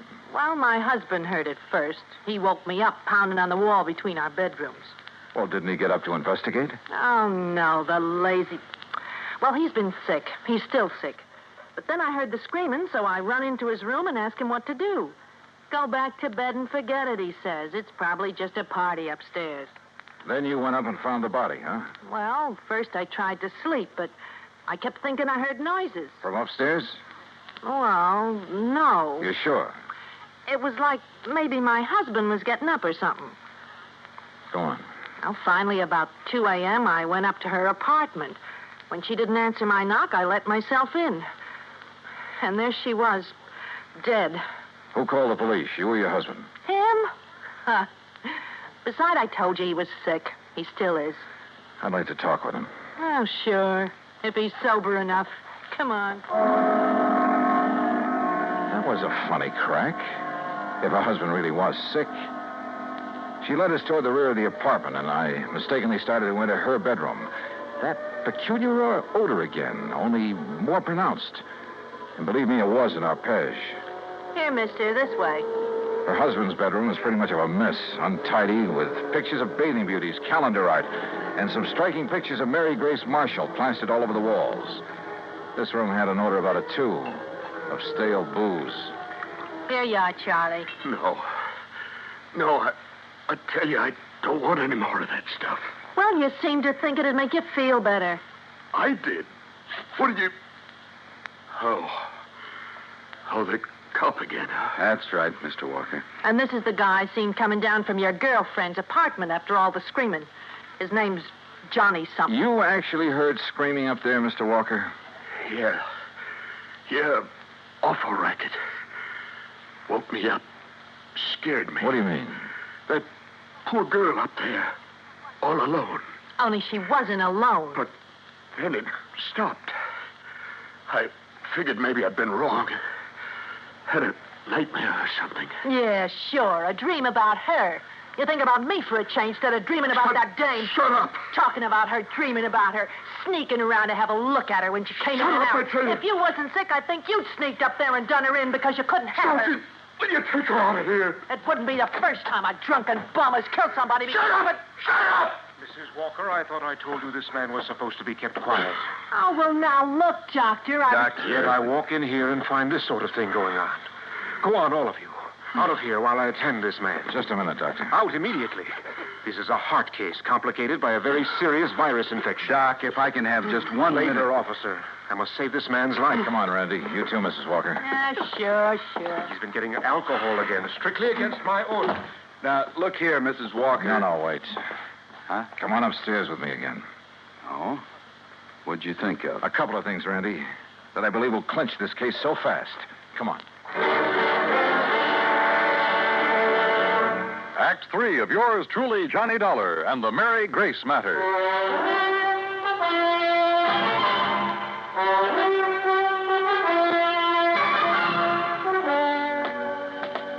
What do you mean, clinch the case, Johnny? Didn't you hear enough from Charlie Walker and his wife? Yeah, I heard plenty, Randy. Well, then what's the point of coming back here to the dead girl's apartment? Let me show you something here in the kitchenette. The scotch bottle. You shouldn't pick that up, Johnny. Prints. Yeah, prints. And where your boys dusted over them to show them up. But look. Yeah? Right here they're smeared, see? By a piece of cloth. Sure, he tried to erase them when he killed that bottle. Now, come on back to the living room. And here, take a look at this. Well, what's the hi-fi set got to do with I it? told you Mary Grace and I sat here Sunday night talking and playing records. So? This record on the turntable is the same one we were playing just before I left her. Look at it. Dolorima by Vingetti. Never heard of it. We shut it off because it got too noisy in the death scene from that opera. Huh? Listen.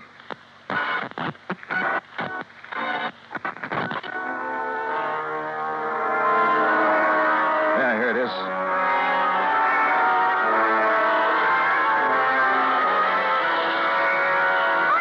Holy... It sounds like somebody... Shut it off! I'll be darned. Sure. The screams that Walker and his wife said they heard. And that record's what gave him the idea. And now it's a matter of pinning it on him. All right, what have you got for his motive? Motive? Are you kidding? Didn't you see those pictures of all those beautiful those babes he has on the wall of his room? And the pictures of the Marshall girl? All right. He was gone for Mary Grace, talked about her, dreamed about her, had her pictures all over his room, but she wouldn't give him a tumble. All right. All right. So he hits the bottle heavier than ever on account of this frustration over the Marshall girl. Wouldn't be the first time that sort of thing has happened. Happens all the time. So if he can't have her, he's going to kill her. You see my point? Yeah, and it's well taken, Randy. All right. Last weekend, you're taking his dream girl out on the town, having a good time with her, doing all the things he wished he could do. Go on. Well, it's too much for him, driving him out of his rum-soaked mind. Then he hears that screaming on that opera record. It gives him the idea. He wakes up his wife, so she'll hear it, too, so his wife will think somebody's getting killed up there. But he doesn't let her go up there, right? Sounds good, Randy. After his wife goes back to bed, that's when she saw you leave, he goes up there and kills the girl. But if he was as sick as he appears to have been... John, the time like that, a man gets superhuman strength. Strength of a madman, they call it. And listen. I'm listening. His wife said she thought she heard him walking around, remember? I remember. So that's it. She finally got up, came up here, and found the body. So naturally, she tied it all in with the screams her old man woke her up to hear. And that suited him perfectly. She couldn't help but alibi for him. Come on, let's get downstairs again. I realize, Johnny, it's all circumstantial, and I still have to pin it on him. Or her. But I'll hold him on suspicion. Or her. The same circumstances would work just as well for Walker's wife if she were the killer. Yeah, but what about the motive? Jealous wife. Jealous of somebody taking that drunken bum out of her hair? That funny odor I noticed about her when I first stepped into this place. I finally remembered what it is. Hey, I noticed that, like a cooking spice. Well, it is sometimes. Cardamom seed. Cardamom? Yeah, they used to call it the drunkard's friend. A man could booze all night, chew a couple of cardamom seeds, kiss his wife good night, she'd never be the wiser. Well, I'll be. That odor was so strong in her bedroom that... Well, maybe she's the lush, huh? Hey. And tried to make the same thing out of her husband, on the excuse it would make him feel better. You mean he isn't a heavy drinker, Doctor? No, he is not. Doctor, you said he has a heart condition. A very serious one. Complicated by a... Yeah, I know. Could he possibly have got out of bed, climbed those stairs Sunday night, struggled with, and killed someone? The odds against his surviving such a thing are 1,000,000 to 1. 100 million. All right, I heard it all. That means you're going to start accusing me of killing that girl up there. Mrs. Walker, I told you to stay out of your husband's room. Yeah? Well, he's dead, Doc. Dead? I don't know what you give him, but he's dead.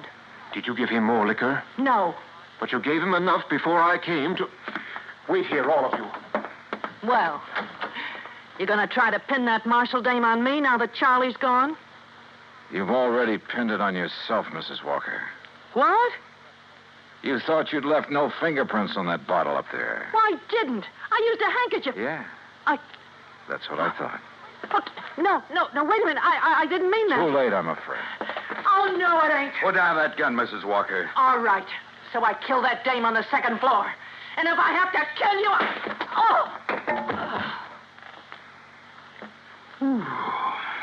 Yeah. Thanks, Doctor. It's quite all right, sir. Well, Randy, there's your killer. Happy? Yeah. I guess I ought to be. You? It doesn't bring back Mary Grace.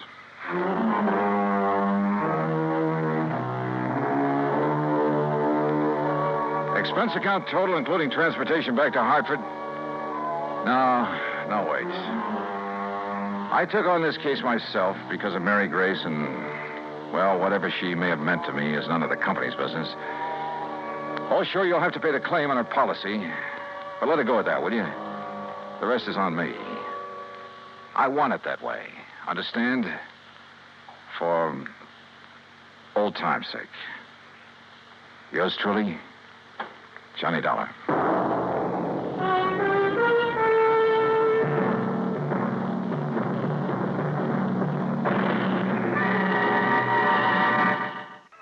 Be sure to join us next week, same time and station, for another exciting story of yours truly, Johnny Dollar. This is Dan Cubberly speaking.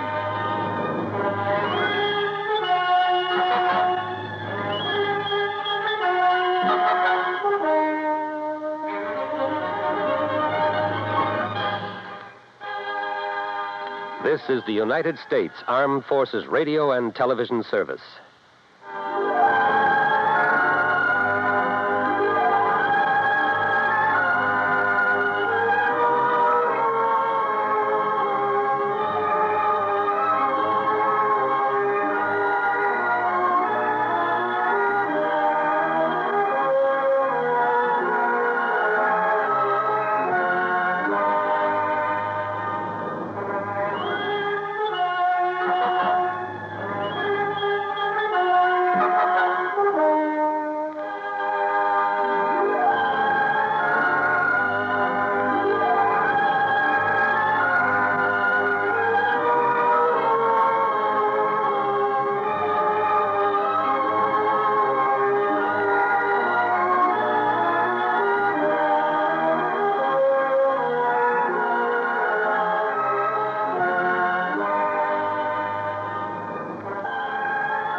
Johnny Dollar. Earl Foreman, Johnny. Oh, hi, Earl. How are things down in sunny Florida? I don't know. You what? I'm calling from Green Mountain Falls, Colorado. What under the sun are you doing out there? Fishing trip? Hardly. Because if it is, I'll join you. I want you to join me, all right, but no fishing. I got a problem, Johnny. One of my important clients has disappeared. Ah, I see. Okay, Earl, I'll grab the next plane.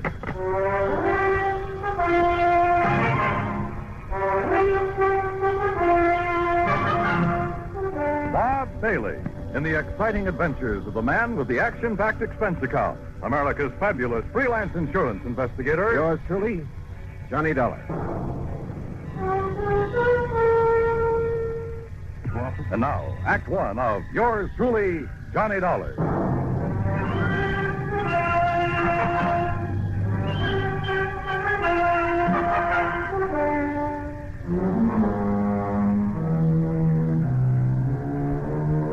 Expense account submitted by Special Investigator Johnny Dollar.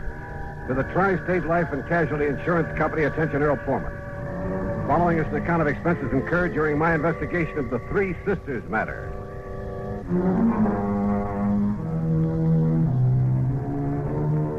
Expense account item 1, $151.80, transportation to New York, then airfare and incidentals to Colorado Springs.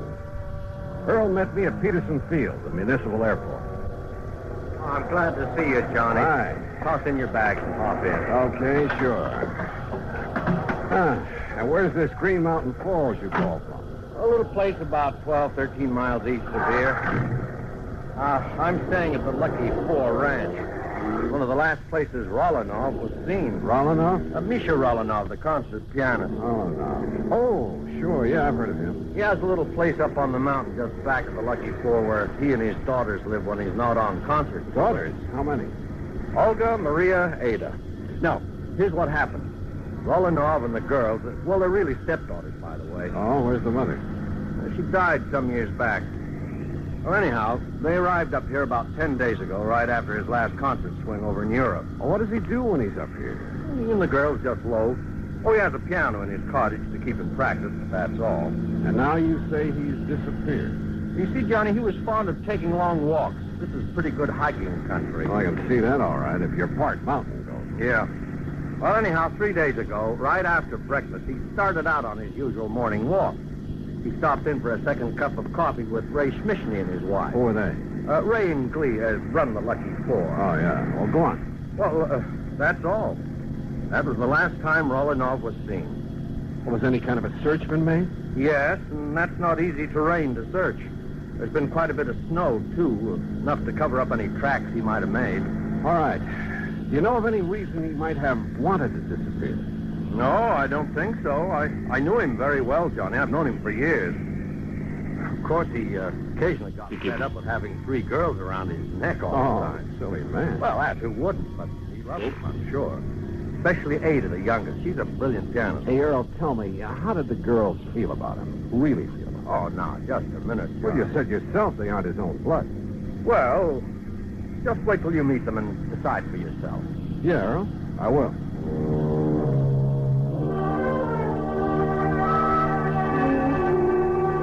The Lucky Four was on a level spot on the side of a mountain. It consisted of half a dozen neat, modern, comfortable cottages, and from the front window of the one we shared was a beautiful view of Pike's Peak. Huh? Oh, come in, Ray. Come in. You see us come up the drive? I want you to meet the man I've been telling you about. Ray Schmishny, this is Johnny Dollar. Hi, Ray. Johnny, only I'm afraid he got here too late, Earl. Oh? Well, what do you mean? Well, just a few minutes ago, before you got back here in a gully up on the West Meadow, way up where I dumped the trash, you know where I mean? Yes. Remember the bear cave I pointed out to you one day when you went up there with me in the Jeep? You mean that bear got Rolanov? No, but that's where I found him. Rolanov? Dead, Earl. Dead? A bullet hole in the back of his head. Act Two of yours truly, Johnny Dollar, in a moment. Act Two of yours truly, Johnny Dollar. Question. Was Misha Rolanov, the eminent concert pianist, murdered? Or was he shot accidentally up near the bear cave on the mountain, back of the Lucky Four Ranch at Green Mountain Falls, Colorado? We went up there in Ray's Jeep. A careful inspection of the body and the gully in which he found it revealed nothing by way of clues to the riddle.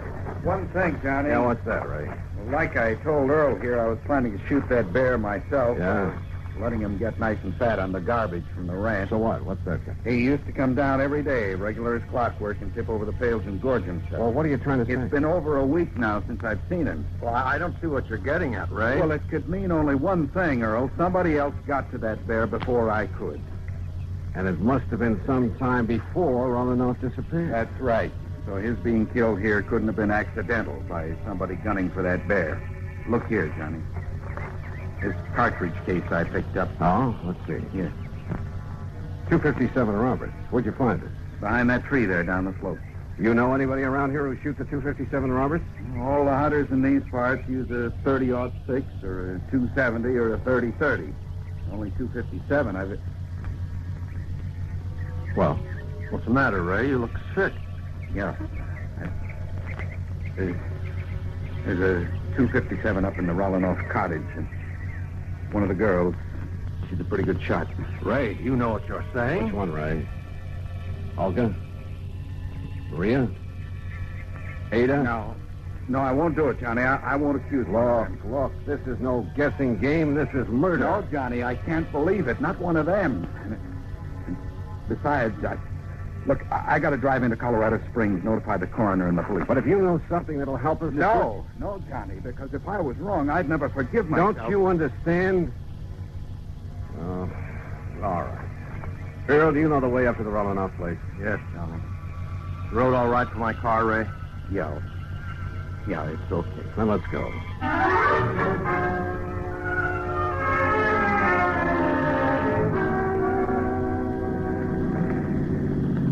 Hey, take it easy, Earl. This road isn't much wider than the car. I know it. Rolinoff Cottage is right up in that clearing, middle of that big meadow. You know those daughters, stepdaughters. You figure which one of them might have wanted to kill Rolinoff? Oh, no, Johnny, no. Who's the beneficiary of this policy? Well, it's a very unusual policy. Now, what do you mean, unusual? There's no beneficiary specifically named. What? The beneficiary or beneficiaries are to be the same as the heirs that are specified in Rolinoff's will. Well, who? Nobody knows. Well, where is his will? Same answer. Well, now, look here, But he Earl. always made it very clear that his will would show up at the proper time. I assume, of course, that his stepdaughters will be his heirs. Oh, but if they're not... Oh, this is the Rolinoff cottage. Wow. Quite a lot of cottage. And just as nice on the inside as it is on the outside. Rolinoff used to complain now and then about some of the feminine frippery all around him, but, well, he liked it. And you're sure they all got along well together? Well, of course, every family has a little spat once in a while. Johnny, now listen to me. Earl, we shall see what we shall see. I know that after what Ray said, the evidence kind of seems to point to one or all of them, but, well... Yes? Oh, hello. To say the girl who stepped through that door was beautiful would be the understatement of the week. Tall and striking, dressed in something that looked like Schiaparelli or Christian Dior, as though she'd just stepped out of Charles or the Ritz. And if her two sisters were anything like this... Johnny, I said this is the older sister, Olga Rolinoff. Johnny. Oh, I'm sorry. Hi, Johnny. Hi. Daydreaming? Yeah, I guess so. So you're the investigator Earl told us about. Come in, won't you? Sure, thanks. Have you found out anything about Daddy? Olga, that's what No, Olga, we haven't. Oh, dear, it's such a terrible thing. Oh, wait a minute, Johnny. You wait. Ada, we have guests. Oh? Hello, Earl. Oh, hello, Ada. And this good-looking man is Johnny Dollar. Hi. Hello. Well, that's a nice, warm welcome. Ada, why don't you go in and fix your hair? You look a fright. That plain old house there, really. What's that you're playing, Ada? It's the last thing Daddy wrote. He wrote it frantically the morning it was almost as though he knew something was going to happen to him. Oh, come now. And then he had to write it before it did happen. Oh? Where were you, Ada, the morning he left? Right here, Johnny. Playing this for the first time. Ever since he's disappeared, I've been trying to figure if it has some special meaning. Oh, Ada, that's such a silly idea. Is it? What did you mean by that, Olga? Oh, it's really... Well, it's like a lot of other silly ideas she gets over her music. Yeah, like what? A lot of things. As though she should be the concert artist in the family instead of Daddy. Maybe now that he's gone, I will be. I'll be greater than he ever was. Oh, sure. And I'll do it in memory of him. You'll do it for your own self-glorification. I'm sorry, son. That's all right. Incidentally, where were you that morning, Olga? In Colorado Springs. I went shopping right after breakfast. Or rather, window shopping. Oh. I need some new things so badly, and... Well, you know, I have to keep up with the styles, or I'd look like our poor little artist here. Oh, yeah. Where was your other sister, Maria? I don't know. Oh, Ada, stop that. When I left the house, she and Ada were doing the dishes. Well, you weren't helping. I told you, Johnny, I had to go into the spring. Oh, yeah. Where is she now? Oh, Maria's probably out in the hills somewhere, tramping all Maria's right here, Olga. Hello, Earl. Well. Oh, come in, dear. This is Johnny Dollar, the investigator Earl said that he was getting. Yes. So I see. Well, investigator? I saw two. And I didn't like what I saw. Maria was dressed in khaki shirt, breeches, and hunting boots. And hanging in the crook of her arm was a high-powered hunting rifle.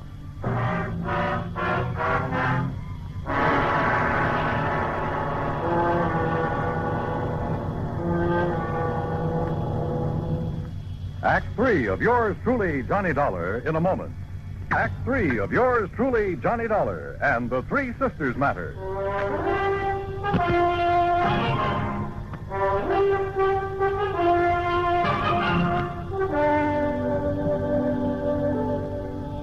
How about aiming that rifle the other way, Maria? Oh, sure. I'll set it down in the corner. It's empty, needless to say. Better let me see it, huh? Well, I told you it's empty. Are you a hunter too, Johnny? You talk as if you were, dear. Are you, Maria? Do you do a lot of shooting? Shooting, yes. Killing. Olga. Tramping around these mountains, blazing away at anything that moves just for the sake of... How about that, Maria? Well, it gives me something to do. Kind of a relief.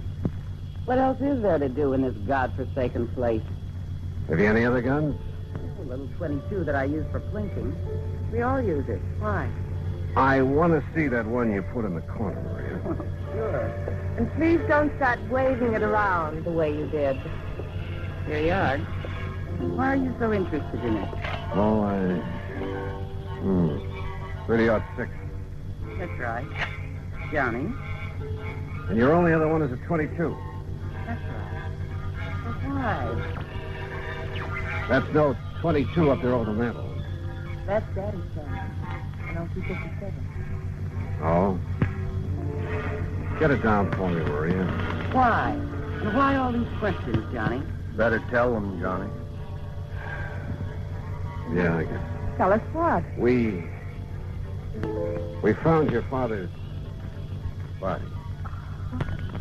Body? Johnny, you can't mean that. I'm sorry. He was shot by a high-powered rifle. Where? Where is he? What happened? This is terrible, Johnny. Tell me. What are you crying for, Olga? I suppose you're glad, Maria. Because now you can do what you please. No more of those boring concert trips all over the world. No more of this godforsaken place, as you call it. All right, now I listen, suppose Maria. you're glad because now you'll have money, fancy clothes, Europe, the Riviera, South America, men. Stop! Stop talking like that. Why? Because it's true. No, because it's... Ada, for heaven's sake, stop playing that thing over and over and over. What are you trying to do? Drive us out of our minds? No, I'm trying to find out why Daddy wrote it. What compulsion made him feel he had to write it before he left that morning? Hey, wait a minute. Well, all I have to say... Wait, I said. What is it, Johnny? Ada, get back to that piano. What? Sit down. Play that thing again. Now play it, slowly. Stop. Johnny, what under the sun are you doing? Listen, Earl. The notes on the piano run from A to G like this. Don't you see? The first three notes of that thing she's been playing are A, D, A. Listen. A-D-A. Ada? Yes. Daddy wrote it as a message to me. Oh, now, wait a minute. The rest of it now, quickly. D-E-F-A-C-E, deface. E-D-G-E, edge. C-A-G-E, cage. C-E-D, bed. What is that supposed to be? Ada, deface, edge, cage, bed. The canary cage. Right. And that's exactly what I'm going to do. Tear out the base of that cage. Don't hurt the little bird. Will somebody please tell me what this is all about? Hey, look here. Look. It has a false bottom. Yes, but look what's in it, hidden there. Yeah. Last will and testament of Misha Romanov. Johnny. Plus... What does it say, Johnny? That note with it. Daddy's handwriting. What? Well, it looks like Romanov put the finger on his killer. Johnny, what does it say? And my reason for deliberately omitting her from my will. Omitting whom from his will? What are you talking about? Read on, Johnny. Let me see. Is not only because of the self-centered life she's always led. Not only because of her constant, completely selfish extravagance. I'm afraid that could apply to all of it. An extravagance which finally led her to forging my name on checks. Who, Johnny?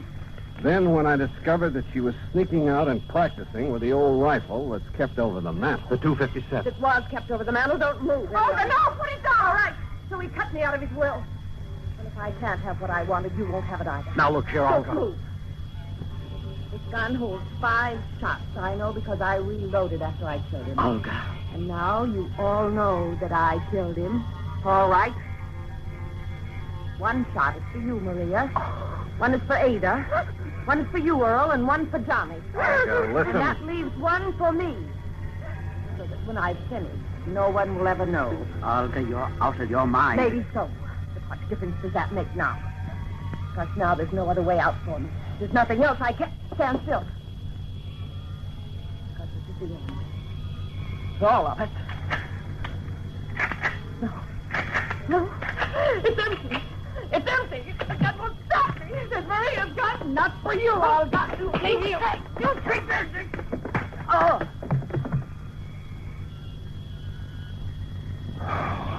Thank God somebody emptied the bullets out of that gun.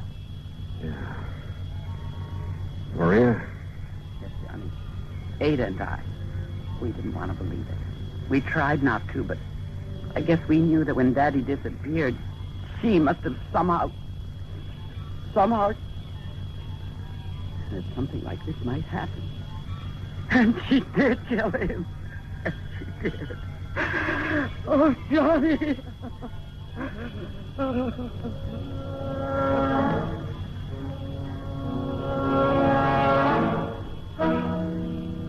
Why? Why? What kind of a mind could be so twisted?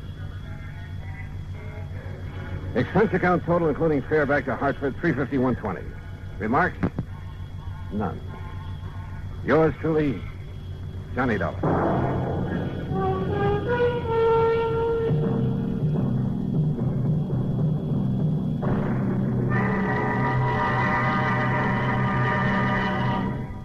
Our star will return in just a moment to tell you about next week's story. Star to tell you about next week's story. Next week, a beautiful girl, a model, in fact, and unfortunately, a model crime to go with her. Join us, won't you?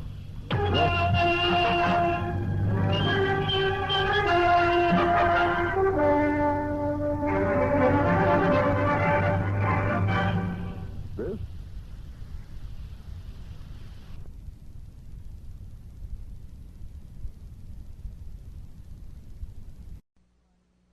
Pat McCracken, Johnny, Universal Adjustment Bureau. Oh, hi, Pat. What's on your mind? A beautiful model, name of Dorothy Blair. Ooh, hey, wait. The girl with the $1 million face? That's the one. Well, you probably got company. She's on a lot of people's minds. Well, she's no daydream to me. She's a nightmare. How come?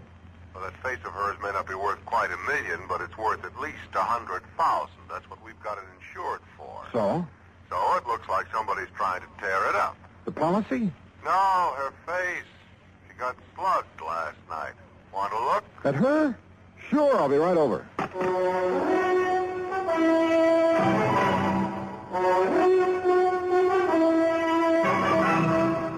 Bob Bailey in the exciting adventures of the man with the action-packed expense account. America's fabulous freelance insurance investigator. Yours truly, Johnny Dollar. And now, Act One of yours truly, Johnny Dollar.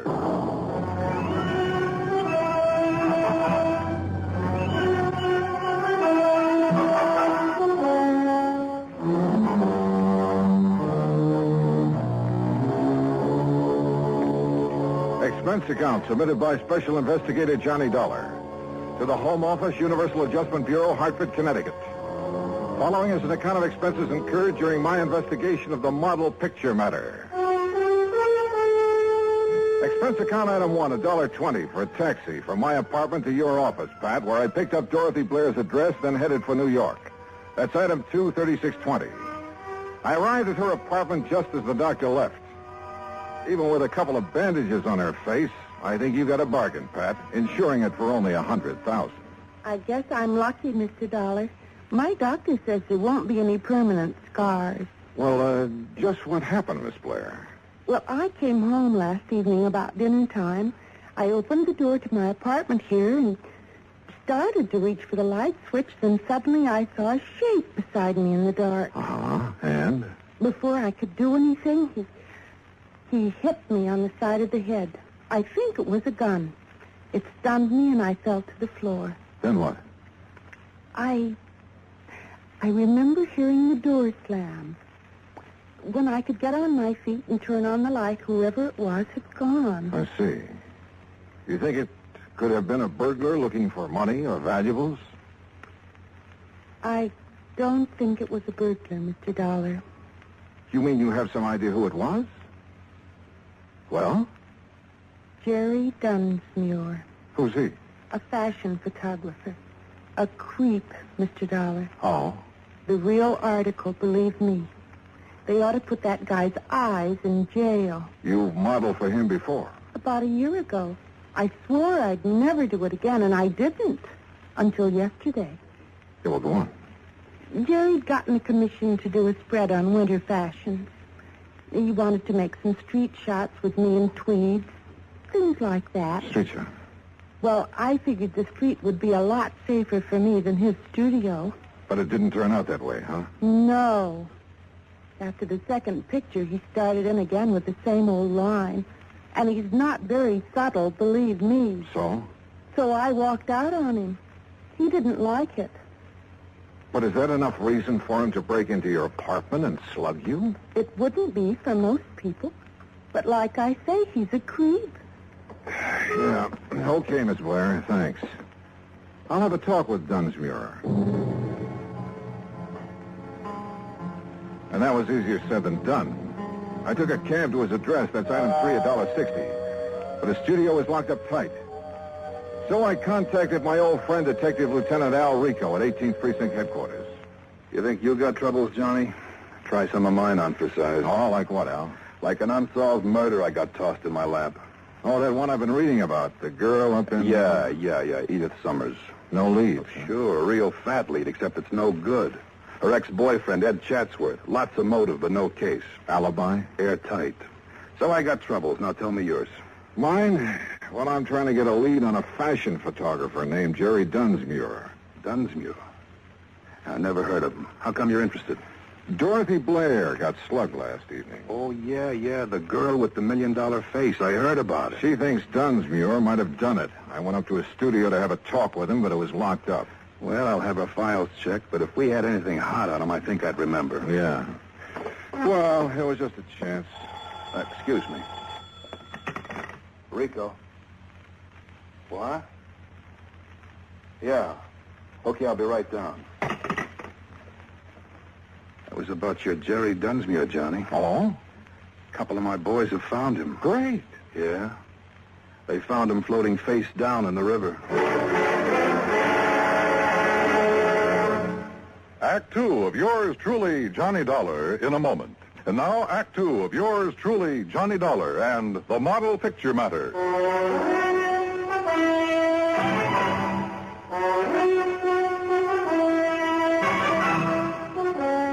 Expense account item 4, $1.80, cab fare back to Dorothy Blair's apartment. She had company. I'd like you to meet Edward Chandler, Johnny. Hi. Glad to meet you, Mr. Dollar. Dorothy, I wonder if I could talk to you for a few minutes. Why, certainly. I've got to be running along anyway. Still okay for dinner, honey? Sure. 8 o'clock. I'll pick you up. Bye, Mr. Dollar. Yeah, so long, Chandler. Dorothy. Did you talk to Jerry Dunsmuir? Now, look, you say Dunsmuir tried to get a date with you while he was taking some fashion shots of you on the street yesterday. That's right. He was pretty persistent about it. That's putting it mildly, John. And you think Dunsmuir is the one who was hiding in your apartment and slugged you last evening? Yes. I think he must have been the one. Why, who else could it have been? And why are you asking me all this again? There's nothing you haven't told me, Dorothy. Of course not. Why? Well, the police just fished Dunsmuir's body out of the river. He was murdered? I haven't seen the medical examiner's report yet, but it's a good bet. People don't usually go for a swim with all their clothes on. But who could... Johnny, you certainly don't think I had anything to do with it. I didn't say that, Dorothy. But your tone of voice, the question. Look, I'm telling you the truth, Johnny. Can you prove it? I can prove the part about him taking pictures of me yesterday. This manila envelope. It came in the mail today. Here. It's from Dunsmuir's studio. He always sends me prints. See? Here's one of me in a tweed coat. Here's one in a fingertip length. Okay, so he took pictures. I still want to know why you think it was Dunsmuir who slugged you if you couldn't see his face in the dark. Why, I guess because of the way he looked at me yesterday afternoon when I told him to stay away from me, not to call me again for a job. Oh, Johnny, believe me. You didn't see him after that, huh? Unless, of course, he was the one who slugged you in the dark. No. I didn't have anything to do with what happened to him, and I don't know who did. It's the truth, Johnny. Okay, Dorothy. If it is, I'll find out sooner or later. But if it isn't, I'll find that out, too. Maybe Dorothy Blair was leveling with me, but there were a few pretty important facts I didn't know. Was it really Dunsmuir who'd slugged her? And who killed Dunsmuir? And why? Also, this fella I'd met at Dorothy's apartment, Edward Chandler. Where had I seen his face before? Item 5, $1.75, cab fare to Dunsmuir's studio. A blonde secretary named Susan Billings was just closing up when I got there. She looked pretty dragged out. Please, Mr. Dollar, I've already told the police all I know. Right now, I don't exactly need any more questions. What you need right now, Susan, is a drink. Come on.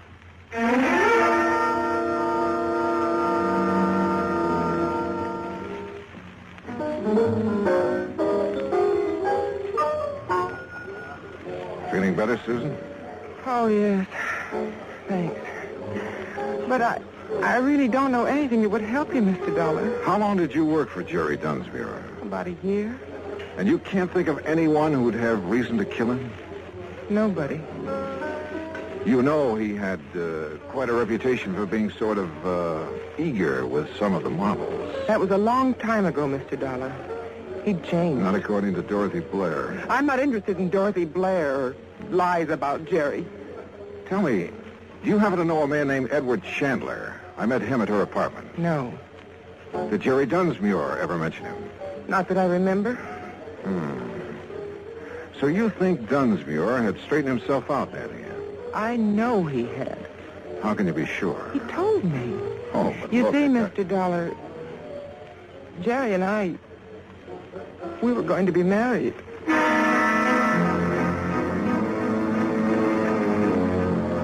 Either Dorothy had been lying to me about what kind of a guy Dunsmuir was, or else Susan had been living in a dream world. Either way, I was fresh out of leaves. I headed back to Lieutenant Rico's office, hoping I'd find some there.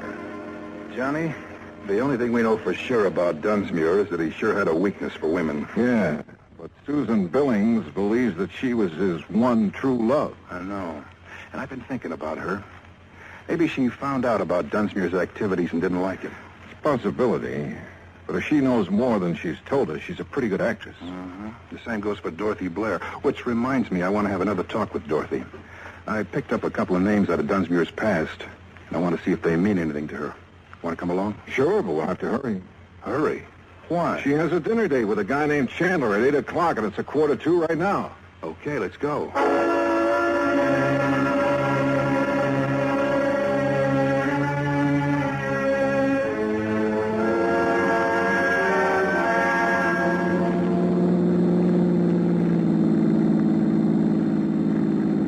There, that's her apartment house right ahead. Wait a minute. Isn't that Dorothy coming out the front door? Yeah, with Chandler. Come on, we can still catch them. Hold it. What's the matter? Who'd you say he was? A friend of hers. His name is Chandler. I met him in her apartment this afternoon. Johnny, remember when you came to see me today, I told you I had a murder case in my lap? I mean, before the Dunsmuir murder? Sure, a girl, Edith Summers. I told you her ex-boyfriend was the logical suspect, except that he had an alibi. Ed Chatsworth. Oh, hey, wait a minute. I knew I'd seen that guy's picture somewhere. It was in the paper. Dorothy introduced him as Chandler. But his real name is Chatsworth. And now it turns out he's a friend of Dorothy's. And you said either Dorothy had told us all she knew or she was a pretty good actress. Yeah? Well, it looks to me like she's a pretty good actress.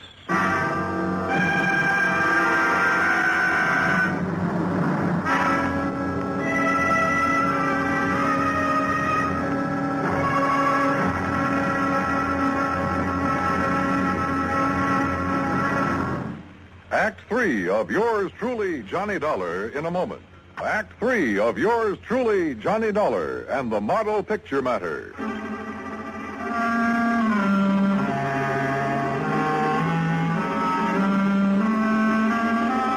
Well, it had started out as a real simple assignment, but it hadn't stayed that way long. All of a sudden, we had two murders on our hands, and it looked like there was a connection between them. Now, watching Dorothy Blair leave her apartment with Ed Chatsworth, we realized that she was somehow right in the middle of them.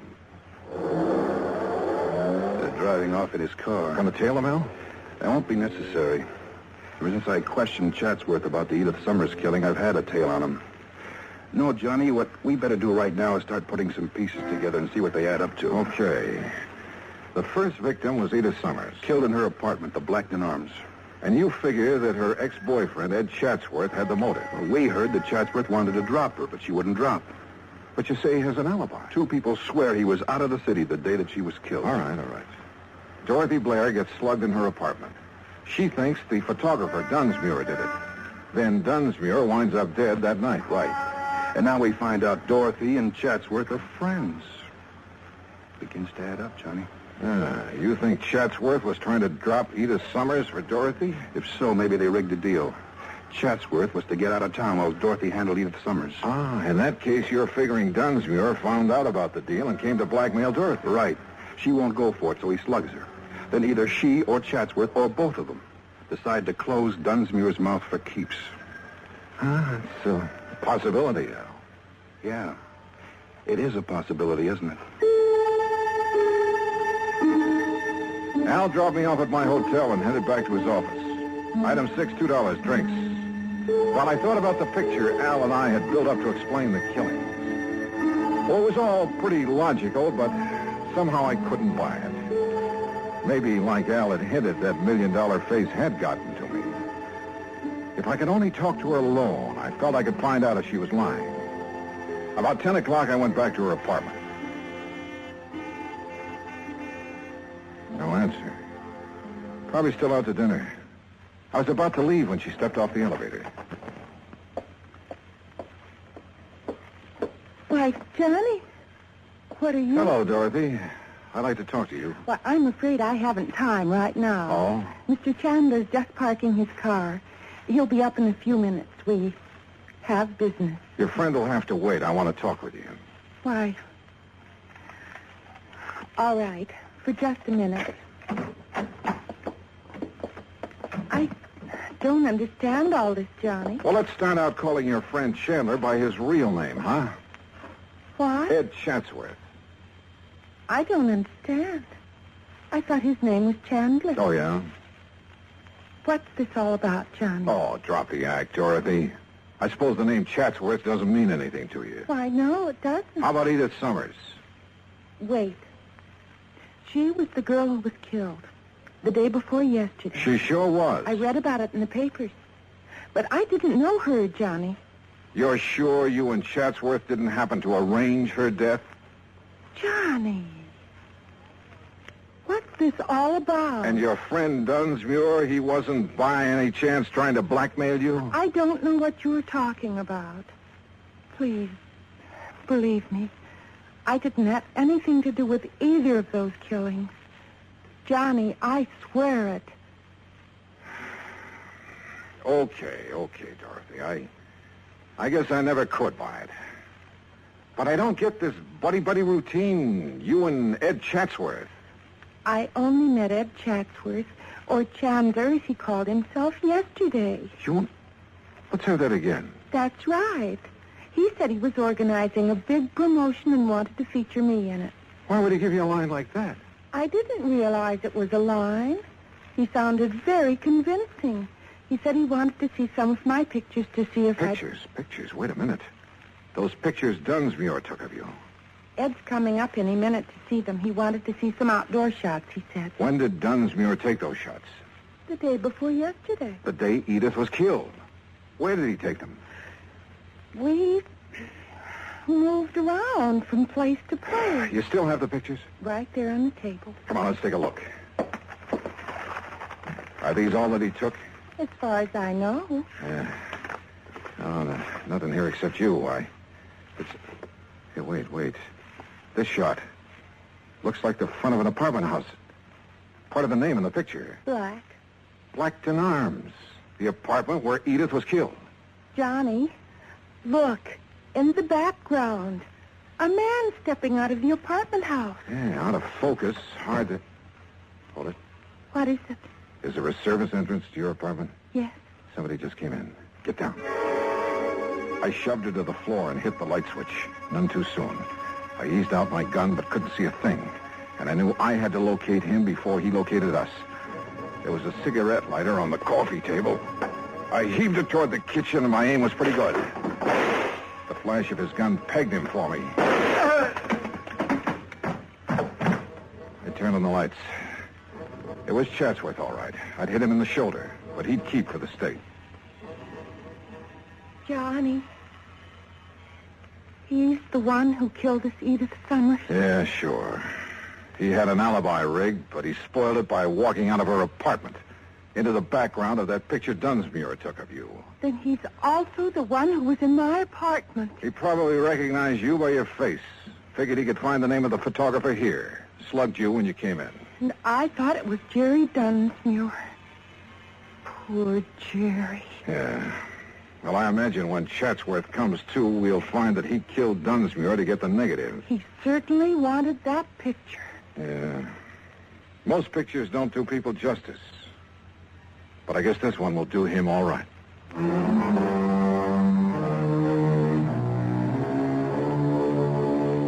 Item 8, $36.80 transportation back home.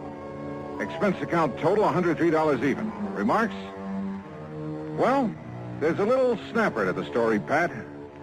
You know, that picture Chatsworth was knocking himself out to get? He didn't realize it, but his face in the background was far too blurred to make an identification. Yours truly, Johnny Dollar.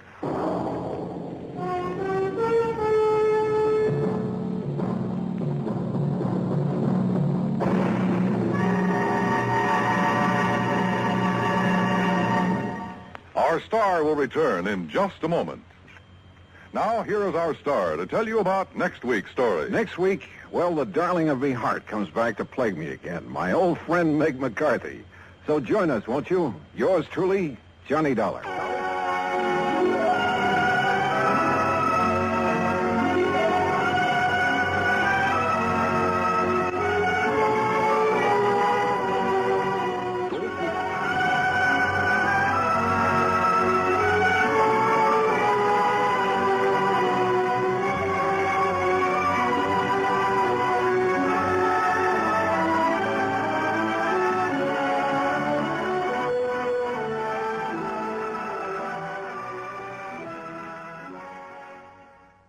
From Hollywood, it's time now for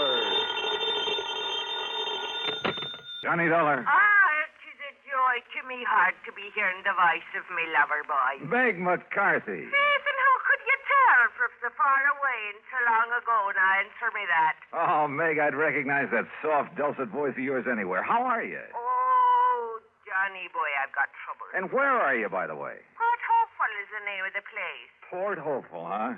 You just can't stay away from the sea and ships and sailing men, can you? And whose leg would you be after trying to pull now? Port Hopeful, Nevada. Nevada? Right out in the middle of the desert. Well, what are you doing there? And why do they call it a port? Them were the very same identical things I'll be telling you when you get here. And if you take to my advice, you won't waste no time along the way. There's trouble out here.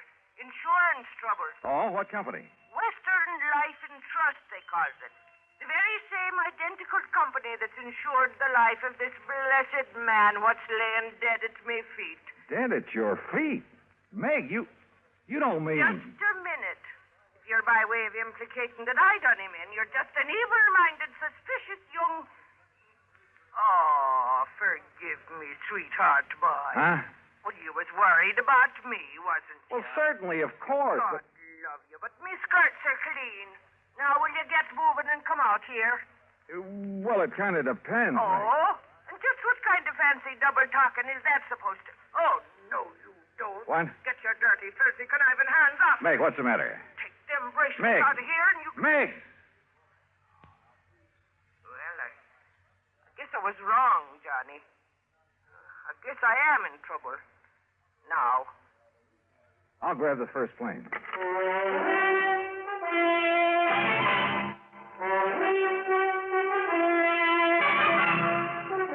Bob Bailey in the exciting adventures of the man with the action-packed expense account, America's fabulous freelance insurance investigator. Yours truly, Johnny Dollar.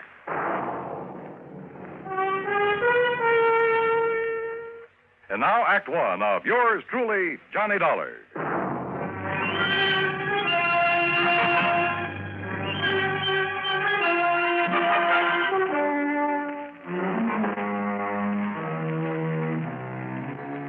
Expense account submitted by Special Investigator Johnny Dollar to Western Life and Trust Insurance Company's San Francisco office.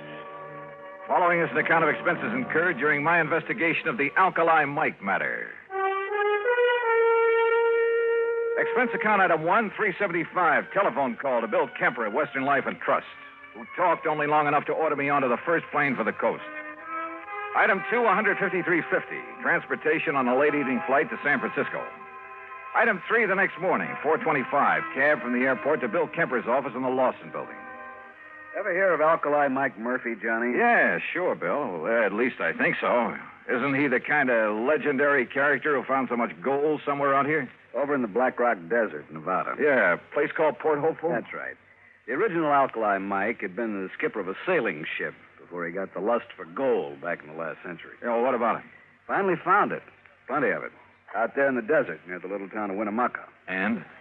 Built himself a regular palace out of rocks from the nearby mountains, named it Port Hopeful. Settled down to spend the rest of his days enjoying his money. But then he died. Legend says it was suicide. Yeah, well, what's that got to do with you or me or the company? Alkali Mike Murphy, Jr., his son, who spent the last 40 years living there. But now he suddenly died. And how he died affects payoff on the insurance policy we wrote him. Oh, how much? $200,000 straight life. Ah, Beneficiaries? 2 nephews, 1 niece, and an old housekeeper, all sharing equally, provided, of course, that one of them didn't help him on his way to the great beyond. And you think maybe one of them did? $50,000 apiece is a lot of money, Johnny. Which one? I'll grant you it's only a hunch. But if I were you, I'd make a pretty careful check on that housekeeper. Meg McCarthy? She's an old... Oh, yes, what do you know about this McCarthy woman? Oh, plenty, Bill. Then you think my hunch is right? No. What? Because if it is, I'll handle this case for nothing. But according to the police officer... What's more, I'll quit the insurance business. Item 4, 1320, cab to the airport, plane fare and incidentals to Reno, Nevada. There I rented a car, that's item 5, and headed north and east on Route 40. After about 165 miles of nothing but sagebrush and cactus, I pulled into the town of Winnemucca. I dropped off my bags at the Motel Winnemucca, then headed for the local police headquarters. I was introduced to a Sergeant Otis Framley. There's no point in driving out to Port Hopeful, Mr. Dollar. We've got the number 1 suspect right here. Picked her up last night. Her? Meg McCarthy? Right. And you suspect her of what? Murder? If she didn't poison old Alkali Mike, I'll eat my shirt. Then you'd better decide right now if you want it baked, boiled, or fried. Where is she? In her cell. Come on. You mean you've got some reason for thinking she didn't do it? I know Meg McCarthy. Yeah, but don't you see she's the only one who's anywhere near him? Besides, look at the motive. Yeah, suppose you tell me about it. Well, she's only been out there at Hopeful taking care of him about 6 months. Yet she gets under the skin of the old codger enough to make him turn over a big hunk of his insurance money. And that takes care of motive, huh? Well, doesn't it? Let's go talk to Meg. Now, look, she's a pretty tough customer when she wants to be, so... She's a pretty tough customer. And if you silly, stupid income-poop start... All right, Meg, take it easy. Oh, take it easy, is it? If you blinking idiom think you can keep a decent, self-respected lady... I said take it easy. And I say,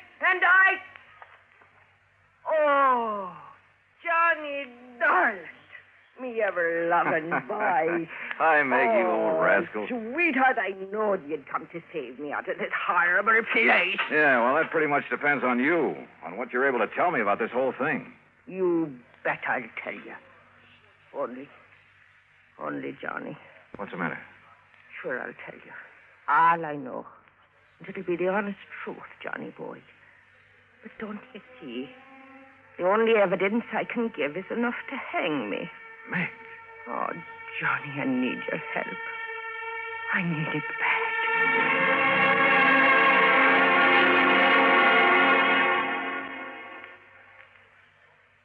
Act 2 of yours truly, Johnny Dollar, in a moment.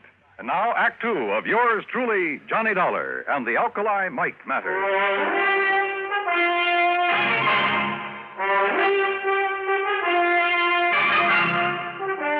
The sergeant left Meg McCarthy and me alone there at the jail in Winnemucca, Nevada. And she told me all she knew. Johnny had just plain got fed up with all the noisy, roistering, drunken sailors that used to come to my fancy cafe back on the East Coast. So when I heard that Alkali Mike Murphy was looking for a nice, quiet, respectable lady to be his housekeeper out here in the peaceful, quiet desert, well, I took the job. You've been out here about 6 months. Yes, Johnny boy. And me and Alkali, we just got along fine. I cooked good meals for him, and we played cribbage together in the evenings. And it got me a real bang out of keeping that old palace of his all neat and tidy for him. Yeah, sure. But now, Meg, I understand he named you as a beneficiary of his big insurance policy. I told him I didn't want it. And besides, I have plenty of money of me own from selling out me cafe back east. Do you know the other beneficiaries? Huh? Do I know them? Them nephews and that niece. Just hanging around waiting for him to die these last 20 years. That's all they've been doing. Except maybe Edgar. Edgar? Edgar Murphy, the oldest nephew, the nice one. He's had a fine job over to the bank in Lovelock. And the others? Margaret. Oh, she's a disgrace to me fine old name. Playing around with every Tom, Dick, and Henry she can get her hands on. Looking for the one with the most money so she can snag him and live the easy life. Where is she? It's for Danny. Well, he's another no-count. Spends all his time horsing around and gambling. Where are they now? Out to Port Hopeful, where else? Each of them trying to chisel the others out of all the fine furniture and old silverware and lovely china. You know, when the estate gets settled. The sneaky, snivelly... All right, Meg, all right. If I'm going to try to help you, there are some things I have to know. I'll tell you everything, Johnny boy. How did Alkali Mike die? Poison, the doctor said it was. In something that he ate. And who could have given it to him? There's the trouble, darling. Huh? I was the only one with him. I was the only one ever touched his food. Could it have been poisoned before it was brought into the house? No, never. Everything I bought for him and me come from the markets right here in Winnemucca. Besides, Johnny, I always had the same things he did. Even the day he died? Yes. Even that same fateful morning. Well, did the doctor say what the poison was? Yes. Quinititani. Quintanogen? Yes, that was it. Sulfur or something. Quintanogen sulfonate? Yes, it's chances of sulfonate. Now, that's strange. Because if I remember correctly, that's related to one of the old Indian arrow poisons. Ah, but Johnny, there ain't been no Indians around here for years. At least the wild ones. Look, Meg, I want to go out to that so-called palace, Fort Hopeful, but I want you with me. Well, of course, lover. Only how can I get out of this jail? Let me worry about that. It took the help of a local attorney that set him $500. But I managed to get Meg out of the clink, as long as Sergeant Framley stayed with us, that is. We headed out across the desert over a road that should have been traveled only by jeep. And finally, after about 60 miles of it, we came into a bare, rocky valley. And there in the middle of it sat the palace, Fort Hopeful. Only it should have been called Fort Hopeless.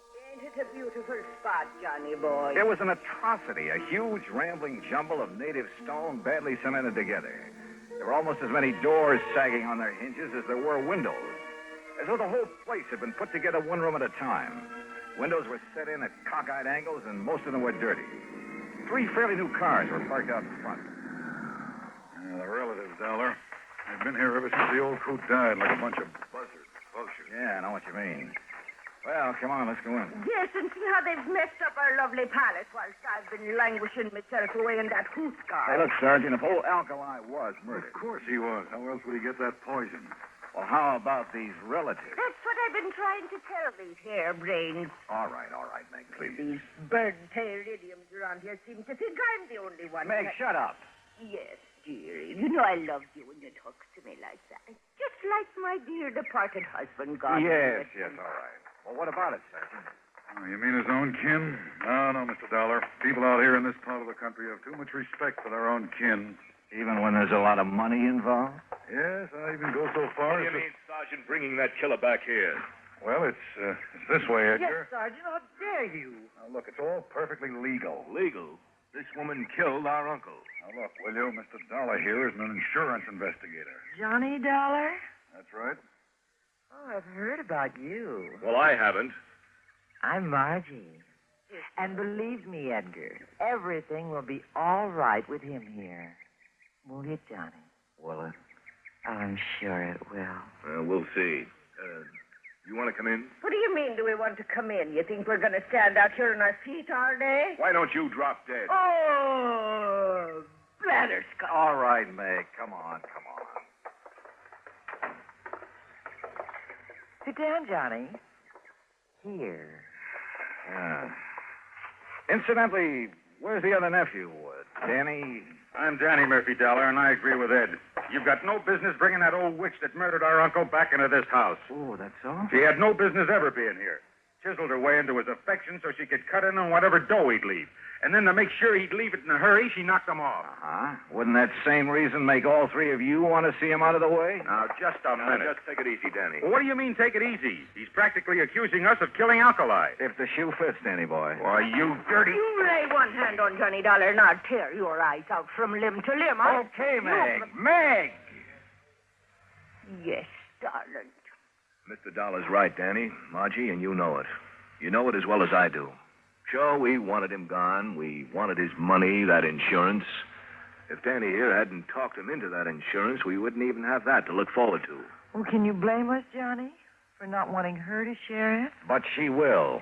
Unless you can prove she killed your uncle. Well, what's she ever done, knowing him for only a few months, to make her deserve a share? Margie, I suspect Meg is the only one who showed your uncle any kind of care and consideration in years.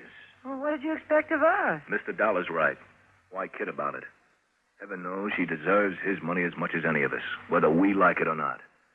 The fact remains, Dollar, somebody killed our uncle. And you've all carefully made sure that Meg would be suspect. Well, Yes. Johnny. Look, I'm going to play a hunch that maybe he wasn't murdered at all. But the evidence, Dollar. What evidence, Sergeant? He was poisoned. Yeah. All right, we'll accept that. But I'm still going to play that hunch.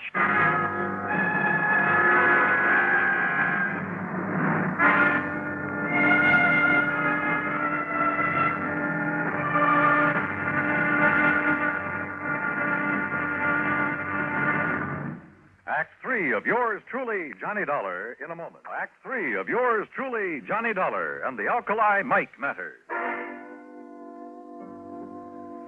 Now, look here, Dollar. We know that old Alkali Mike was poisoned. If that isn't murder, what is it? Have you ever thought of suicide, Sergeant? Suicide? Oh, of course not. This money-grabbing old biddy here did him in. Now, just a minute, Margie Murphy. Sure. Why would old Alkali ever commit suicide? I don't know, Danny. Disappointment over you three, his only relative? He paid no attention to us. Or was it the other way around? You paid no attention to him. He didn't want us around. Except maybe Edgar. Well, offhand, I can't say that I blame him.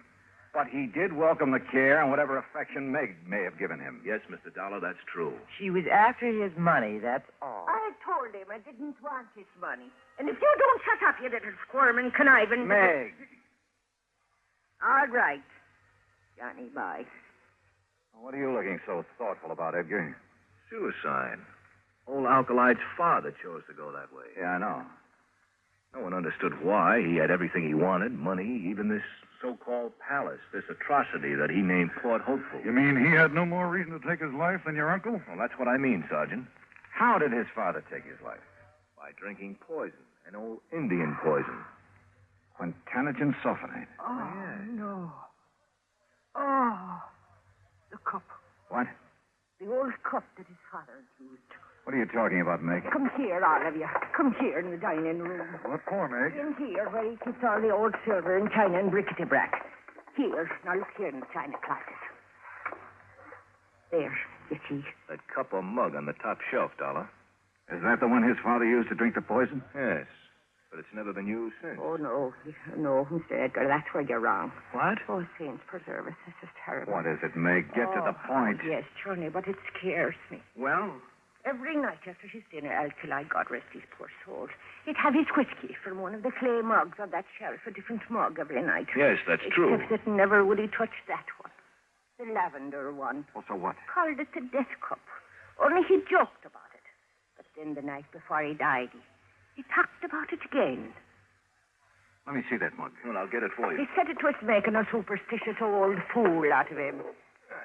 Here. He said his father drank from it and died. But that he would drink from it and live. That he'd show he weren't superstitious about it. Oh. Good heavens, look here. And I poured the drink for him. What is it, Dollar? Yeah, what is it? The heavy deposit in the bottom of this mug. Hard as a rock. But still the poison? Yeah. The same deep purple color of quintanogen sulfonate. After 40 years? Oh, I tried to wash it out, Johnny, before and after use. Oh, water wouldn't touch that stuff. Oh, that's why I thought it was part of the clay. But the alcohol in this whiskey would. Oh.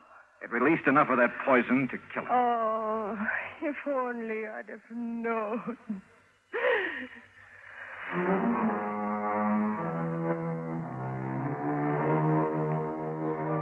The police took a long time over this one, but they finally reached the same conclusion I had. Accidental death. So, the relatives will collect the insurance, and Meg, bless her heart. But I'm afraid that mere money will never take the place of a friend, Alkali Mike. Expense account total, including incidentals and fare back to Hartford, $525 even. Yours truly, Johnny Dollar.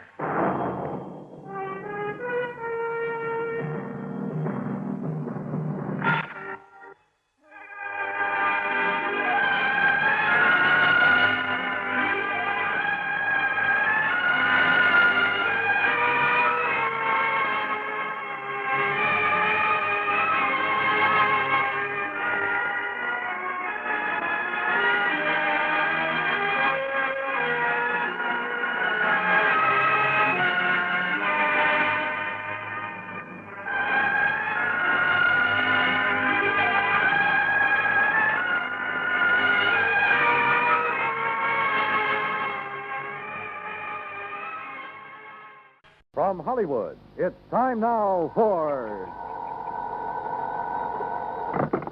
Johnny Dollar. Pat McCracken, Johnny, Universal Adjustment Bureau. Well, hi, Pat. What's new? I've got a problem. This is new? Pat, every time you call me up, you've got a problem. What is it this time? Johnny, did you ever have any trouble getting rid of money? Getting rid of... Look, Pat, this is the thing I do best. Well, not so here. What do you mean? I got $25,000. I've been trying to give it away for 2 weeks, but I can't. Just a minute. Let me shake the phone. Huh? For a minute, I thought you said you were trying to give away $25,000 and couldn't. You heard me correctly. Boy, you have got a problem. I'll be right over.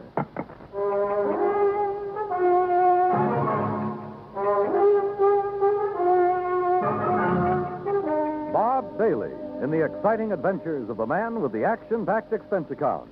America's fabulous freelance insurance investigator. Yours truly, Johnny Dollar.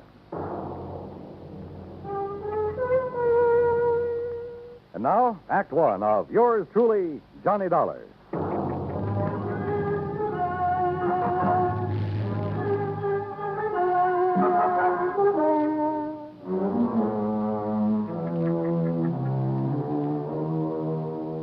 Expense account submitted by Special Investigator Johnny Dollar to the Home Office, Universal Adjustment Bureau, Hartford, Connecticut.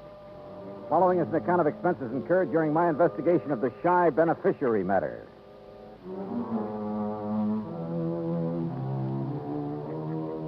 Expense account item one, $1.20 for a cab from my apartment to the offices of Universal Adjustment, where Pat was waiting for me, looking very snide. Oh, this is a real twist, Johnny. Usually beneficiaries are beating down my door to collect. This one is playing it real coy. What's the deal, Pat? Well, it starts out real simple. 2 weeks ago, a Miss Helen Gaysworth died. Huh? Insured for $25,000. Beneficiary, a man named Elijah Summers. So? Well, that's where my trouble starts. No Elijah. Can't locate? Can't locate. No trace whatsoever. Well, what have you done so far? Well, the usual, Johnny. We've checked death lists, advertised in the newspapers. All I've come up with is nothing. Where did you advertise? New York. That's where Miss Gaysworth lives. Uh-huh. She have any relatives? None, as far as we can determine. Any idea who this Elijah Summers is, or why she picked him as beneficiary? Well, the only lead we've got is something Miss Gaysworth's landlady told us. Oh, what's that? Well, apparently this Miss Gaysworth was something of, an eccentric. Lived alone in a dingy apartment, felt that the world was pretty much against her. Oh? All except Elijah Summers. Landlady heard her mention him once or twice. It seems he's been nice to her sometime in the past. How? That I don't know. Neither does the landlady. She have any idea where he could be? What he's doing? If he's even alive? No. But if he is, he's entitled to $25,000, so we got to find him. Hey, you know, you don't have much to go on, Pat. Correction, Johnny? You mean you don't have anything to go on? Expense account item two, $36 even. Transportation and incidentals to New York City. I saw the landlady. Miss Gaysworth had moved in 6 months ago from somewhere a few blocks away. 3 hours later, I'd located the somewhere a few blocks away. There, I learned only that she'd, moved in from somewhere else a few blocks away. Gradually, however, a picture arose before my mind of a sweet little old lady drifting from place to place alone, and, well, I felt sorry for her. I also felt sorry for me because nobody along the line had ever heard of Elijah Summers. Finally, I turned up her first landlady in New York. She remembered Miss Gaysworth mentioning something about having come from San Francisco. She thought. Item 3, $167.20 plain fare and incidentals to San Francisco. Item 4, $9.50 newspaper ads in the San Francisco papers. Frankly, I wasn't very optimistic, but that's where I was wrong, because the very first day I got results.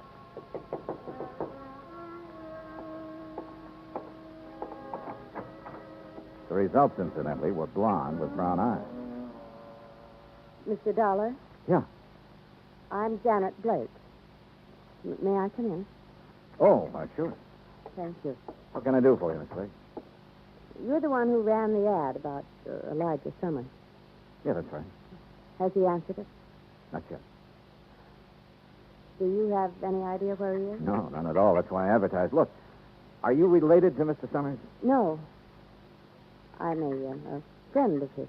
Well, have you any idea where he might be, Miss Blake? Have you ever heard of a little town called South Fork, California? No. It's on the Yuba River, up in the Sierras, in what used to be some of the gold rush country. You think Elijah Summers might be up there? Maybe. What makes you think so? Just call it a hunch, Mr. Dollar. Just a hunch.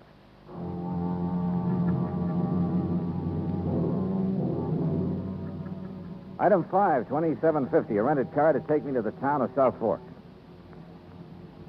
There was just enough inhabitants to keep it from being called a ghost town, a collection of ramshackle buildings at a fork in the river hemmed in all around by the mountain ranges. I looked up the local law, a big, beefy, slow-talking deputy sheriff named Rollins.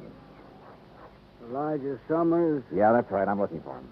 Well, who's I? My name's Dollar, Johnny Dollar, insurance investigator. Looking for Elijah Summers, huh? That's the general idea, yeah. Well, good luck, Dollar. What do you mean? I'll tell you. You find Elijah, you let me know, huh? Okay. Why? He's wanted for murder. Act 2 of yours truly, Johnny Dollar, in a moment. Our flag now numbers 50 stars, and behind each star there stands yet another flag, representing one of the 50 states. Rhode Island's state flag is white with an anchor, first used as a colony symbol in 1647. The motto Hope was added in 1664, when the government was organized under a charter from King Charles II.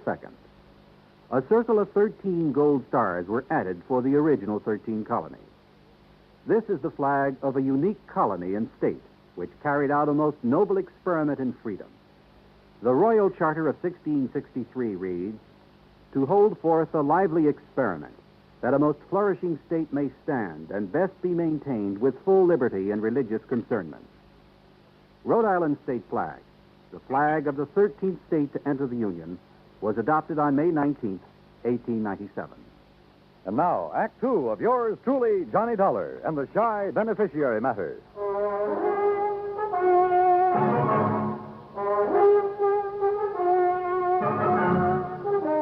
Now I knew why Elijah Summers was so hard to locate. After all, a man who's wanted for murder isn't exactly going to make himself conspicuous. How come you want to find Elijah, Dollar? He's a beneficiary of a life insurance policy, Sheriff, $25,000. I'm afraid the dough's not going to do him much good. Maybe not. Oh, sure, he's got to be brought in, tried, and convicted, but I figure that's largely a question of time. When did this killing take place, Sheriff? Last year. Here in South Fork? A ranch about 3-4 miles east of here. At Jess Tyler's place. Is Tyler the one who was killed? Yeah. Well, what happened? Well, so Elijah always was a funny old duck. Jess Tyler kept him around the place a couple years, sort of a hired hand. I see. Now, from what we could piece together, Elijah and Jess got in an argument about some work Elijah wasn't doing very good. Elijah went plumb crazy, shot Jess, and took off in the hills. I see. Jess's widow took it pretty hard for the better part of a year. I guess it was Ben Watts finally pulled her out of it. They was married just a month ago. Oh? She and Ben are living on the ranch. Straight out of town to the east, up on a rise. Okay. Can't miss it. Figure on going out there. Yeah, I thought I might. You any idea where Elijah might have gone? Matter of fact, I got a pretty good idea. Yeah? Over the next range of mountains is a place called Tough Luck Canyon. A couple of hermits in there panning gold. Gold? Well, they get maybe $3-4 worth a day. Enough to live on.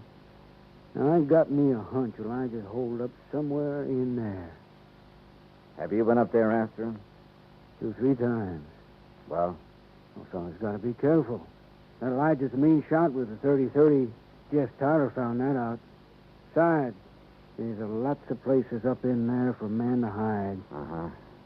So you've given up on him? Dollar, I don't give up on no man.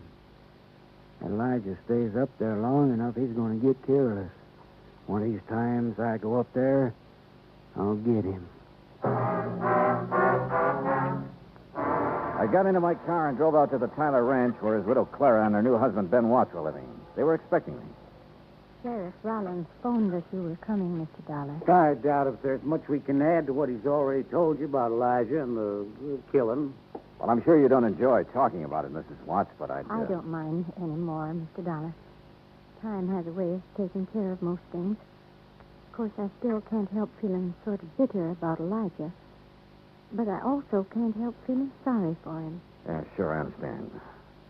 I gather that Mr. Tyler always treated Elijah pretty well. Yes, he did. It kept him around here when it really didn't pay to. Uh-huh. Then how could Elijah turn on him that way? Well, Elijah was always pretty unpredictable, I guess. No one really knows what the argument was about. Mr. Watts, how would I get to Tough Luck Canyon? You? You mean you're going after Elijah? I'd like to try. I don't think that's a very good idea, Mr. Dollar. Probably not. But why not? Could be dangerous for you. Maybe. And why do it? My job. I've been thinking about Elijah a lot lately. An old man like that somewhere up in that canyon out in the open, in the cold. It just isn't right. Yeah, well, anyway, how do I get there? As the road takes off a mile or so from here, you'll see it marked. Winds up through the mountains to about 3 hours hike from Tough Luck Canyon. Okay, thanks. Just one thing, Mr. Dollar. This Elijah, he's a good shot. I know. Yeah, so do I. Put a 30-30 slug in my shoulder once. When was that? Night of the killing. I was living on the next ranch over at the time. I was one of them that took off after him. He winged me from 200 yards. Oh? I tell you for a fact, Mr. Dollar, he can shoot fast, he can shoot straight. With those cheerful words from Ben Watts ringing in my ear, I drove back to town. Item 6, $35.40 for some camping equipment. I figured I'd be spending a couple of nights out in the open. I found the so-called road they told me about. Finally, it just sort of petered out among the trees and rocks up near the timberline. I started hoofing it. 3 hours later, I was over the ridge and working my way down the western slope of Tough Luck Canyon. Suddenly, I stopped. Yeah, somebody was trailing me. I crouched behind some brush and waited.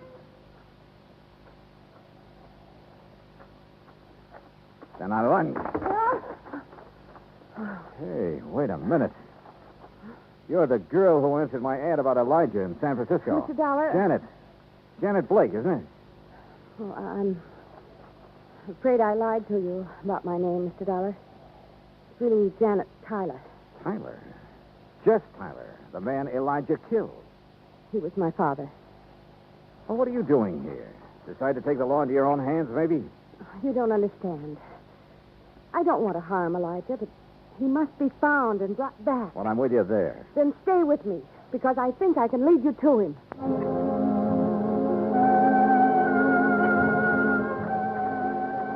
Look, Janet, we're nearly at the upper end of this canyon. Now, what makes you think Elijah's around this neck of the woods? 4 years ago, Elijah brought me up here. There's a little pocket in the rocks. It's almost a cave. Yeah? He liked it. Said it was his place. I recognize the landmarks. Get down.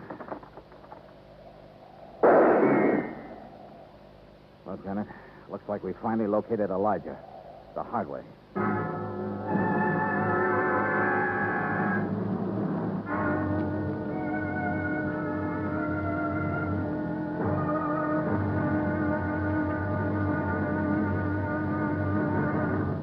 Act 3 of yours truly, Johnny Dollar, in a moment.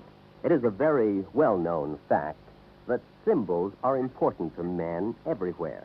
Whether they be symbols of country, religion, or honor, they're a cherished part of the culture and tradition of all peoples. As in almost all countries of the world, the people of Spain are very religious. And in the Spanish town of Vendrell, the people were having difficulty with a symbol. A 300-pound angel sitting on top of a 150-foot church steeple. The angel had been there since 1784 and needed repairs to keep it from falling down on the heads of the parishioners. But 150 feet is a long way up, and 300 pounds are a lot of weight to bring down. Now, there was a great deal of head-scratching over the problem until someone casually mentioned the problem to someone else who happened to be stationed at the United States Air Force Base in Zaragoza, Spain. It wasn't long before visions of a helicopter came to mind.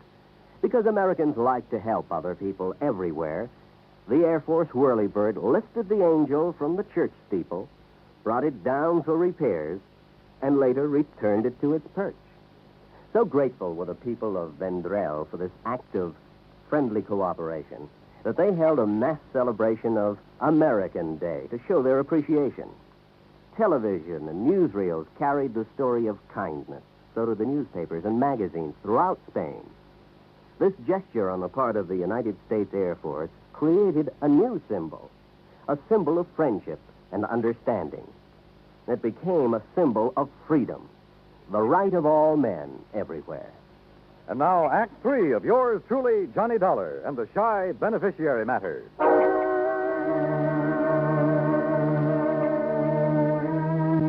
Yeah, we'd found Elijah Summers, all right. He was somewhere in the rocks above us there in Tough Luck Canyon. And I knew the minute Janet and I poked our heads up, we'd collect a slug. He had us pinned down, but good. Johnny, you think maybe it's... Stay down. Now, look, Janet, I still don't understand why you were so anxious to find Elijah. Johnny, you've heard him shooting at us. Yeah, you're right. What kind of shots do they sound like? Rifle. Matter of fact, a small caliber rifle. A 22, maybe? Like this? Where'd you get that 22 slug? This came from Elijah's gun the night my father was killed. But he was killed with... Hey, wait a minute. That's why I want to talk to Elijah. That's a good idea, and so do I, but how? I think you'll still remember my voice. Let me try. Okay, but be careful. Elijah? Elijah? Who's that? Johnny. Yeah, go on. It's Janet, Elijah. Janet Tyler. Miss Janet? That's right. Who's that with... Dollar, Elijah. Johnny Dollar. I want to talk to you. I'm your friend. I know you don't. Please, Elijah, he's telling you the truth. We don't want to hurt you, but we must talk to you. That's the truth, Miss Janet? Yes, you know I've never lied to you. You there. Dollar. You got a gun? Yes. Toss it out in the open where I can see it. Well, if we've guessed wrong about Elijah, we're dead. I just know I'm not wrong about him. I sure hope not. Okay, here it is. Now stand up and come out into the open. Okay. Elijah. Hello, Miss Janet. Oh. Elijah, you look terrible. Have you been up here all this time living like an animal? Oh, don't you worry about me, Nana. I've been getting along pretty good up here. By the looks of you, you haven't been getting much food. Enough to keep my eyes sharp, mister. Oh, I see that deputy sheriff fella come poking around here a time or two. He didn't even come close. And if he had I could have potted him easy with this. That's what I wanted to talk to you about, Elijah. That rifle of yours. It's a good one, Miss Janet. I remember when you gave me it 2-3 years ago for the grounds crews. Elijah, have you ever had any other rifle besides that 22? Nope. You're sure about that? Of course I'm sure. You see, yeah, I've took good care of it, too. I kept it clean and polished. Yeah. Look now, Elijah. Have you ever used any other rifle besides that one? Nope. Janet, your father was killed with a 30-30. I know, Johnny. That 22 slug you showed me a while ago. You said you got it the night your father was killed, that it came from Elijah's gun. I saw someone pry this slug out of his own shoulder the night of the killing. He threw it away. He didn't notice I was watching. Later, I heard him tell it around he'd been hit with a 30-30 slug. You mean your stepfather, Ben Watts? I was confused at first. I didn't understand. Then it came to me. Ben Watts was the one who'd killed my father. Elijah was probably trying to protect Dad and shot Ben with his 22. Yes, there was a big fight, Miss Janet. I don't just remember what all happened, but except all of a sudden they was chasing me. I run. Sure. Ben figured he could pin the killing on somebody like Elijah who wouldn't have a chance proving his innocence. Elijah, have you seen Ben since you ran away? Oh, sure. Oh, Ben's come poking around here, too, every so often. But I'm too smart for him. Yeah, sure. It figures, Janet. Elijah's a threat to Ben as long as he's alive. So Ben comes hunting up here every now and then. It's horrible. Well, of course, I got to be real careful, because I only got a 22, and he's got a 30-30. But he'll never get old Elijah.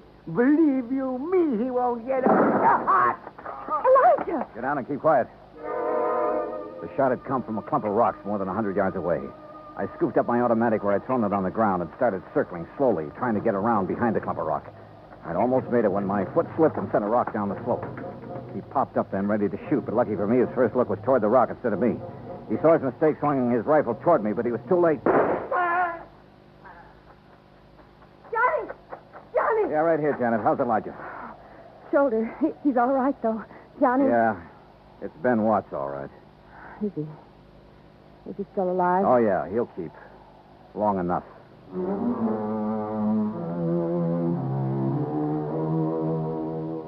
Expense account total, $410 even. Remarks?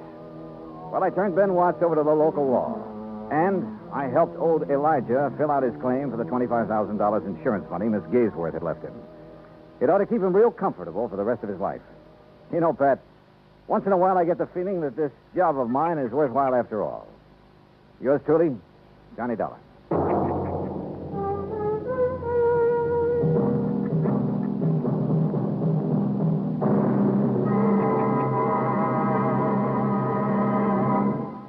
Our star will return in just a moment. Our flag now numbers 50 stars. And behind each star there stands yet another flag representing one of the 50 states. Alabama's state flag is white with a crimson cross of St. Andrew, the symbol of the Confederacy and the national flag of Scotland. Alabama's state capital, Montgomery, served as the first capital of the Confederacy, and it was on the steps of its Capitol building that Jefferson Davis took the oath of office as President of the Confederated States of America. The Scottish cross is in the form of an X, or saltire, and is also found on the state flags of Georgia and Mississippi. Perhaps it is the independent, rugged spirit of the Scots that recommended its national symbol to the Confederacy as a symbol of its rebellion. Alabama's state flag, the flag of the 22nd state to enter the Union, was adopted on February 16, 1895. Now, here is our star to tell you about next week's story. Next week, the most cockeyed case I ever worked on. Not one of life, but death insurance. Join us, won't you? Yours truly, Johnny Dollar.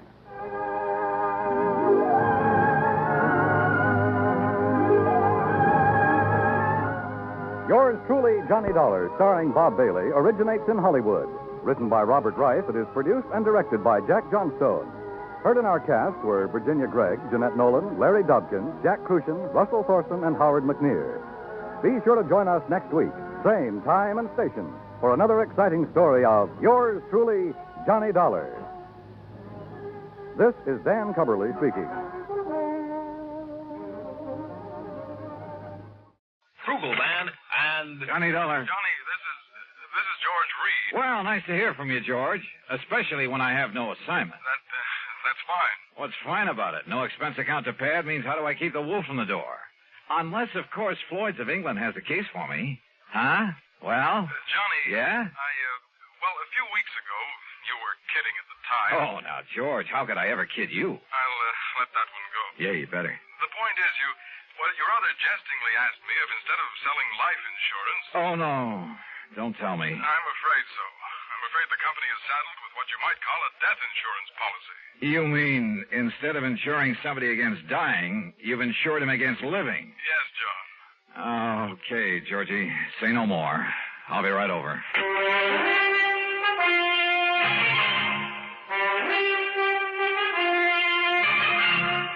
Bob Bailey in the exciting adventures of the man with the action-packed expense account, America's fabulous freelance insurance investigator. Yours truly, Johnny Dollar. Act one of Yours truly, Johnny Dollar.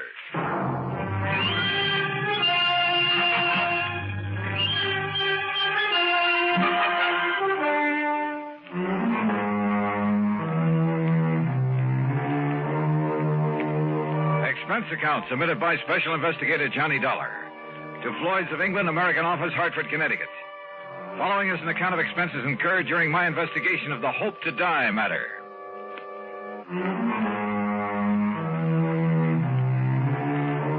Expense account item 1, $1.10 taxi from my apartment to George Reed's office, where I found him pacing the floor and wearing an even more worried expression than usual.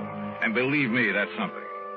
This This thing has me so riled up, Johnny, I can hardly see straight. Well, you should have known better than to issue a policy like that, George. It was Harry Baxter. Baxter? He filled in here for me while I was on vacation. I should have known better. What'd he do? Sell a lot of policies that you shouldn't have to handle? No, just this one. And I swear I don't understand it. He, of all people. All right, you said on the phone that it was kind of life insurance in reverse. That's exactly what it is. Explain, please. Well, usually, of course, we pay the face value of a policy when the insured dies. Right. In this case, however, the company will have to pay the $250,000 if the insured doesn't die. $250,000? Yes.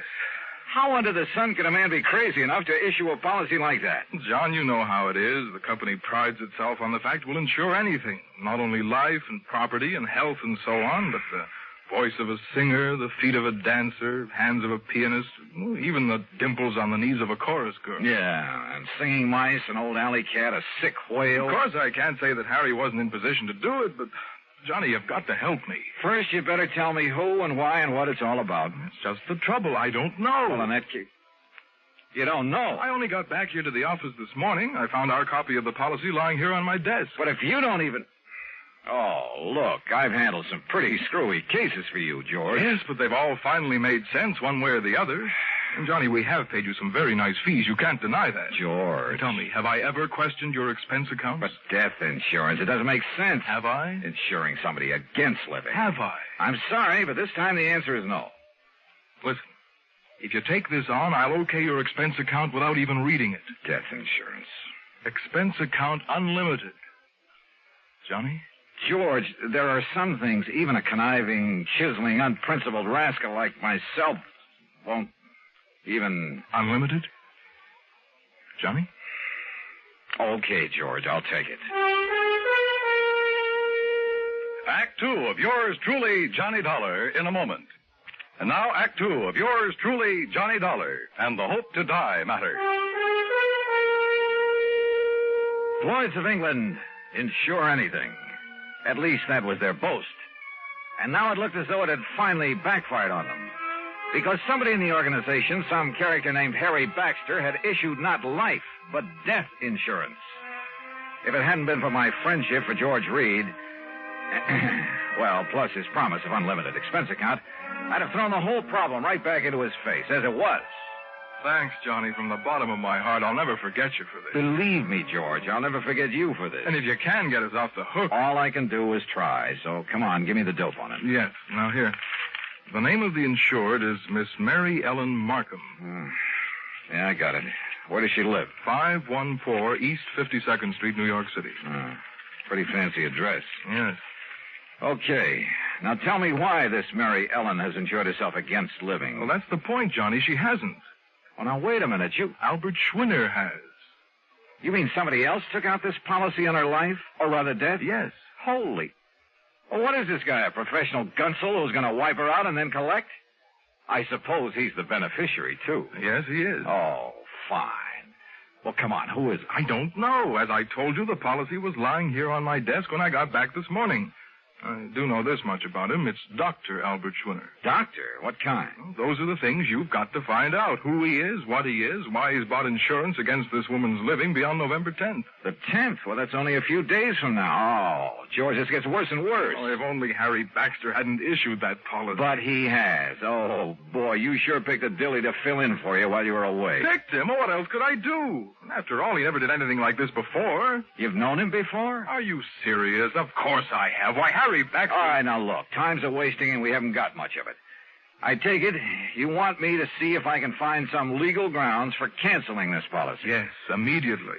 Now, have you got an address on the beneficiary, this Dr. Schwinner? No, I've been so upset about this whole thing, I haven't even looked. And let me see. According to this, he lives at... What's the matter? Dr. Albert W. Schwinner, C.L. C.L.? What kind of a doctor is that? I don't know. The address is 14327 E Street, Union City, New Jersey. C.L. Well, I'll soon find out. We're going to reach this Harry Baxter who sold the policy. In New York at the... here, I'll jot down the address. I still don't see how Baxter could get away with this.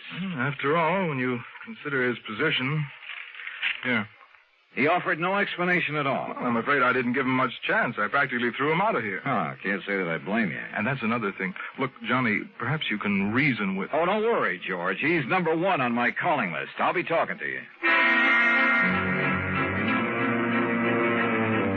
Expense account item 2, $785, fare to New York and taxi to Harry Baxter's address. A real snooty one over near Sutton Place.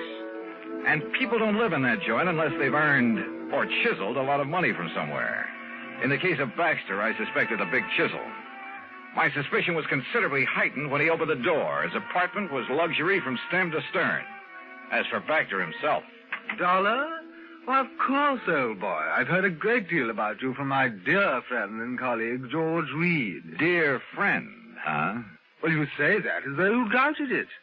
Oh, I know, that filling in for him while he was away. Well, I really should have done better for the old thing, but I've had so many social obligations to meet these past few months, and after all, one must keep up with those things. Oh, I'm sure one must. Well, I did sell one policy, you know, a real dilly. Oh, that's the understatement of the week. I suppose I can't really blame him for being a bit excited about it, but he gave me no chance to explain why I issued the policy. Why did you? Oh, now, really. Well? Well, I made it very clear to George that I would tell him when he calms down enough to be reasonable. Really, Mr. Dollar, he was in quite a tizzy. Brother, he still is. That's why he sent for me. But when he calms down, he'll be sorry he bothered you. Suppose you tell me why you issued that policy. You? No. What? No, I'll tell George when he's ready and when I'm ready. Oh, now, just a minute. And you may tell George I said exactly that. Goodbye, Dollar. You'll tell me, Baxter, right now. I'll do nothing of the sort. And what's more, since my plane for Europe is leaving shortly, I have no time to... Would you kindly remove your foot from the door? Not until I get an answer from you. Now start talking. If you can show some legal cause... Legal cause? Furthermore, your behavior at the moment constitutes trespass, illegal entry, call it what you like. And believe me, unless you leave here immediately, I shan't hesitate to ring up the police. All right. Now look, just tell me one thing. I might. What? What is your connection with the beneficiary of this policy? Dr. Schwinner. That's right, Albert Schwinner. But Albert happens to be a very close personal friend. Oh, I might have guessed as much. All right, then tell me this. No, I'm sorry, just one question. I've given the answer. Goodbye. Baxter. Are you hard of hearing? Look here now. Goodbye.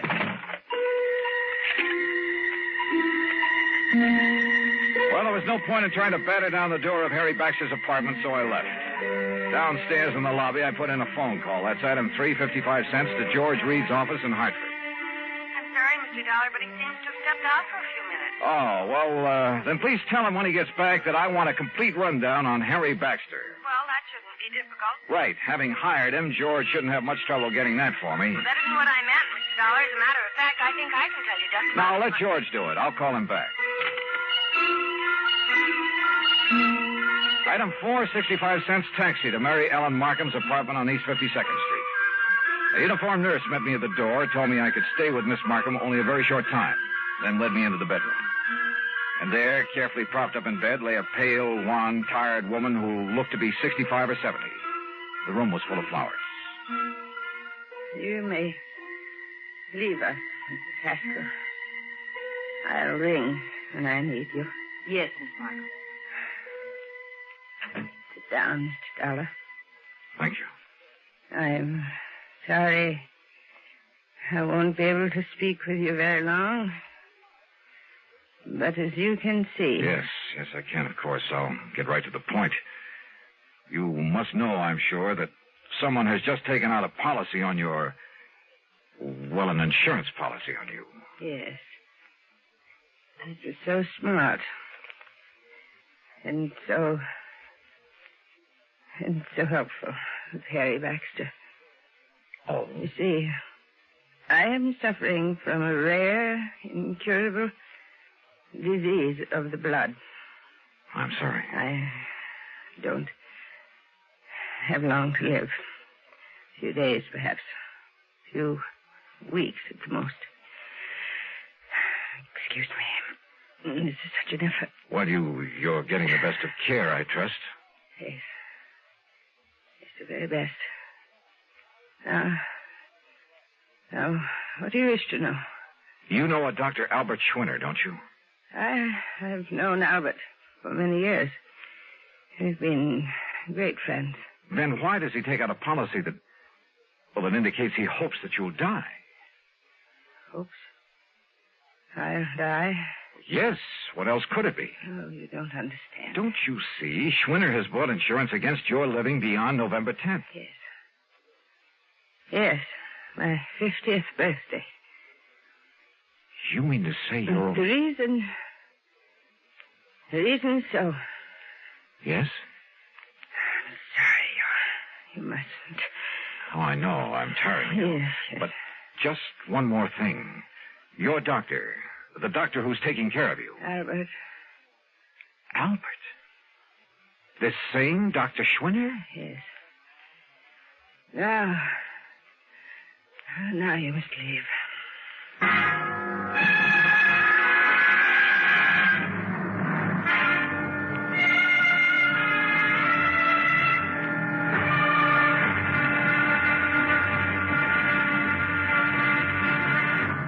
Act 3 of yours truly, Johnny Dollar, in a moment. Now, Act 3 of yours truly, Johnny Dollar, and the Hope to Die matter. The little that Mary Ellen Markham had been able to tell me left me more puzzled than ever. I've never been given such a runaround of my life, deliberate or otherwise. But I didn't dare tax her strength further, so I left. Item 5, another 55 cents for another call to George Reed in Hartford. This time he was in. Yes, Johnny, I must confess I'm calmed down a bit, but the first shock of learning that Mr. Baxter had issued that seemingly absurd policy... What do you mean, seemingly absurd? George's whole thing has me in a tizzy now, a double-barreled one. Well, I tried to call Mr. Baxter a few minutes ago, but got no answer. I wanted to apologize, of course. Apologize? After all, since he's chairman of the board... Chairman of what board? The company, this company. What? I tried to tell you that this morning, but you didn't give me a chance. Harry Baxter is also the majority stockholder. Oh, brother. In any event, as I'm sure you can see, he must have had some good reason for that policy, and as soon as I can get him by phone... You won't. What? He just left for Europe. Where? I don't know, and right now I don't care. But if I can't contact him, Johnny, I don't dare cancel this policy until I've talked to him. And if Miss Markham should die before the 10th... Yeah, 250 G's. You've got to carry on. Would you like to tell me how? If Mary Ellen Markham dies on or before November 10th, Floyd's of England pays Dr. Albert Schwinner $250,000 on a policy taken out by him. And he is her doctor with her life in his hands. And if there isn't something wrong with that setup, expense account had him $8 for a taxi to Schwinner's address in Union City, New Jersey. And there at last I learned what the CL meant behind his name. It was an abbreviation, for this was the Albert Schwinner Clinic, devoted to the study of rare diseases of the blood. But Schwinner wasn't there. He'd gone to New York to see Miss Markham. Item 7, $10 even for a fast taxi ride back there to Manhattan. As the nurse led me into the unfortunate woman's apartment, he was just coming out of the bedroom door. Oh, Dr. Schwinner, this is Mr. Johnny Dollar. Oh, Mr. Dollar, Harry Baxter told me I might expect you. Oh, he did, huh? Yes, he phoned me just before his plane took off for Europe. Pretty smart. You're an insurance investigator, aren't you? That is right. Oh, you may go in to see Miss Markham now, Mrs. Haskell. Very well, Doctor. How is Miss Markham, Doctor? Much better, thank God. Oh, why do you say that? What? If she dies before this week is out, you stand to collect a cool $250,000, don't you? I? No, the clinic. Isn't that the same thing? Hardly. Sit down, Mr. Dollar.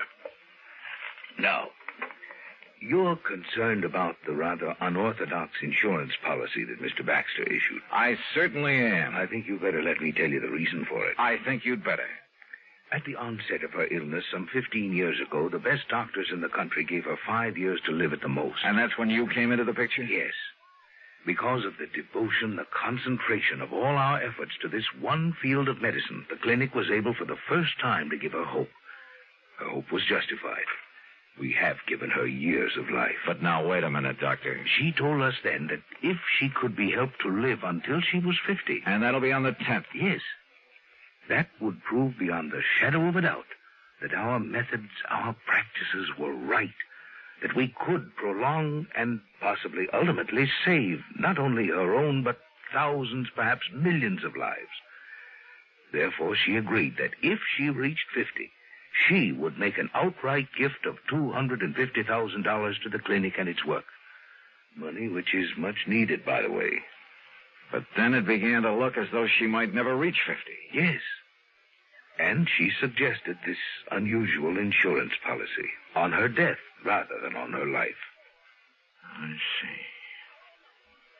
But why Harry Baxter, chairman of the board of the insurance company, its biggest stockholder, whatever? I don't get it. Baxter's own mother died of the same disease, Mr. Dollar. Oh. Of course. Then he knew how necessary this money is to the clinic. Yes. And let's face it, Baxter is something of an eccentric. And that's the reason he chose this offbeat way to make sure you'd get the financial help you need. Exactly. Then, if I try to get this policy canceled... A great many lives in the future may depend on its remaining in force. Of course, if you feel it your duty... Doctor, my duty as I see it is to do just exactly nothing.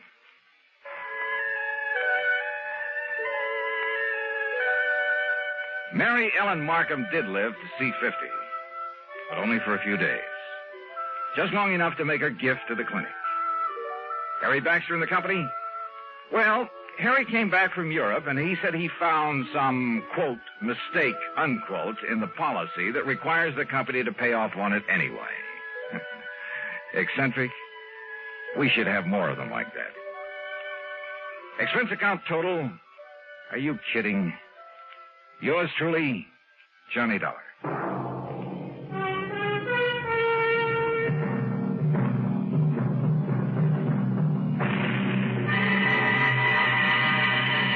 Savings Deposits Program.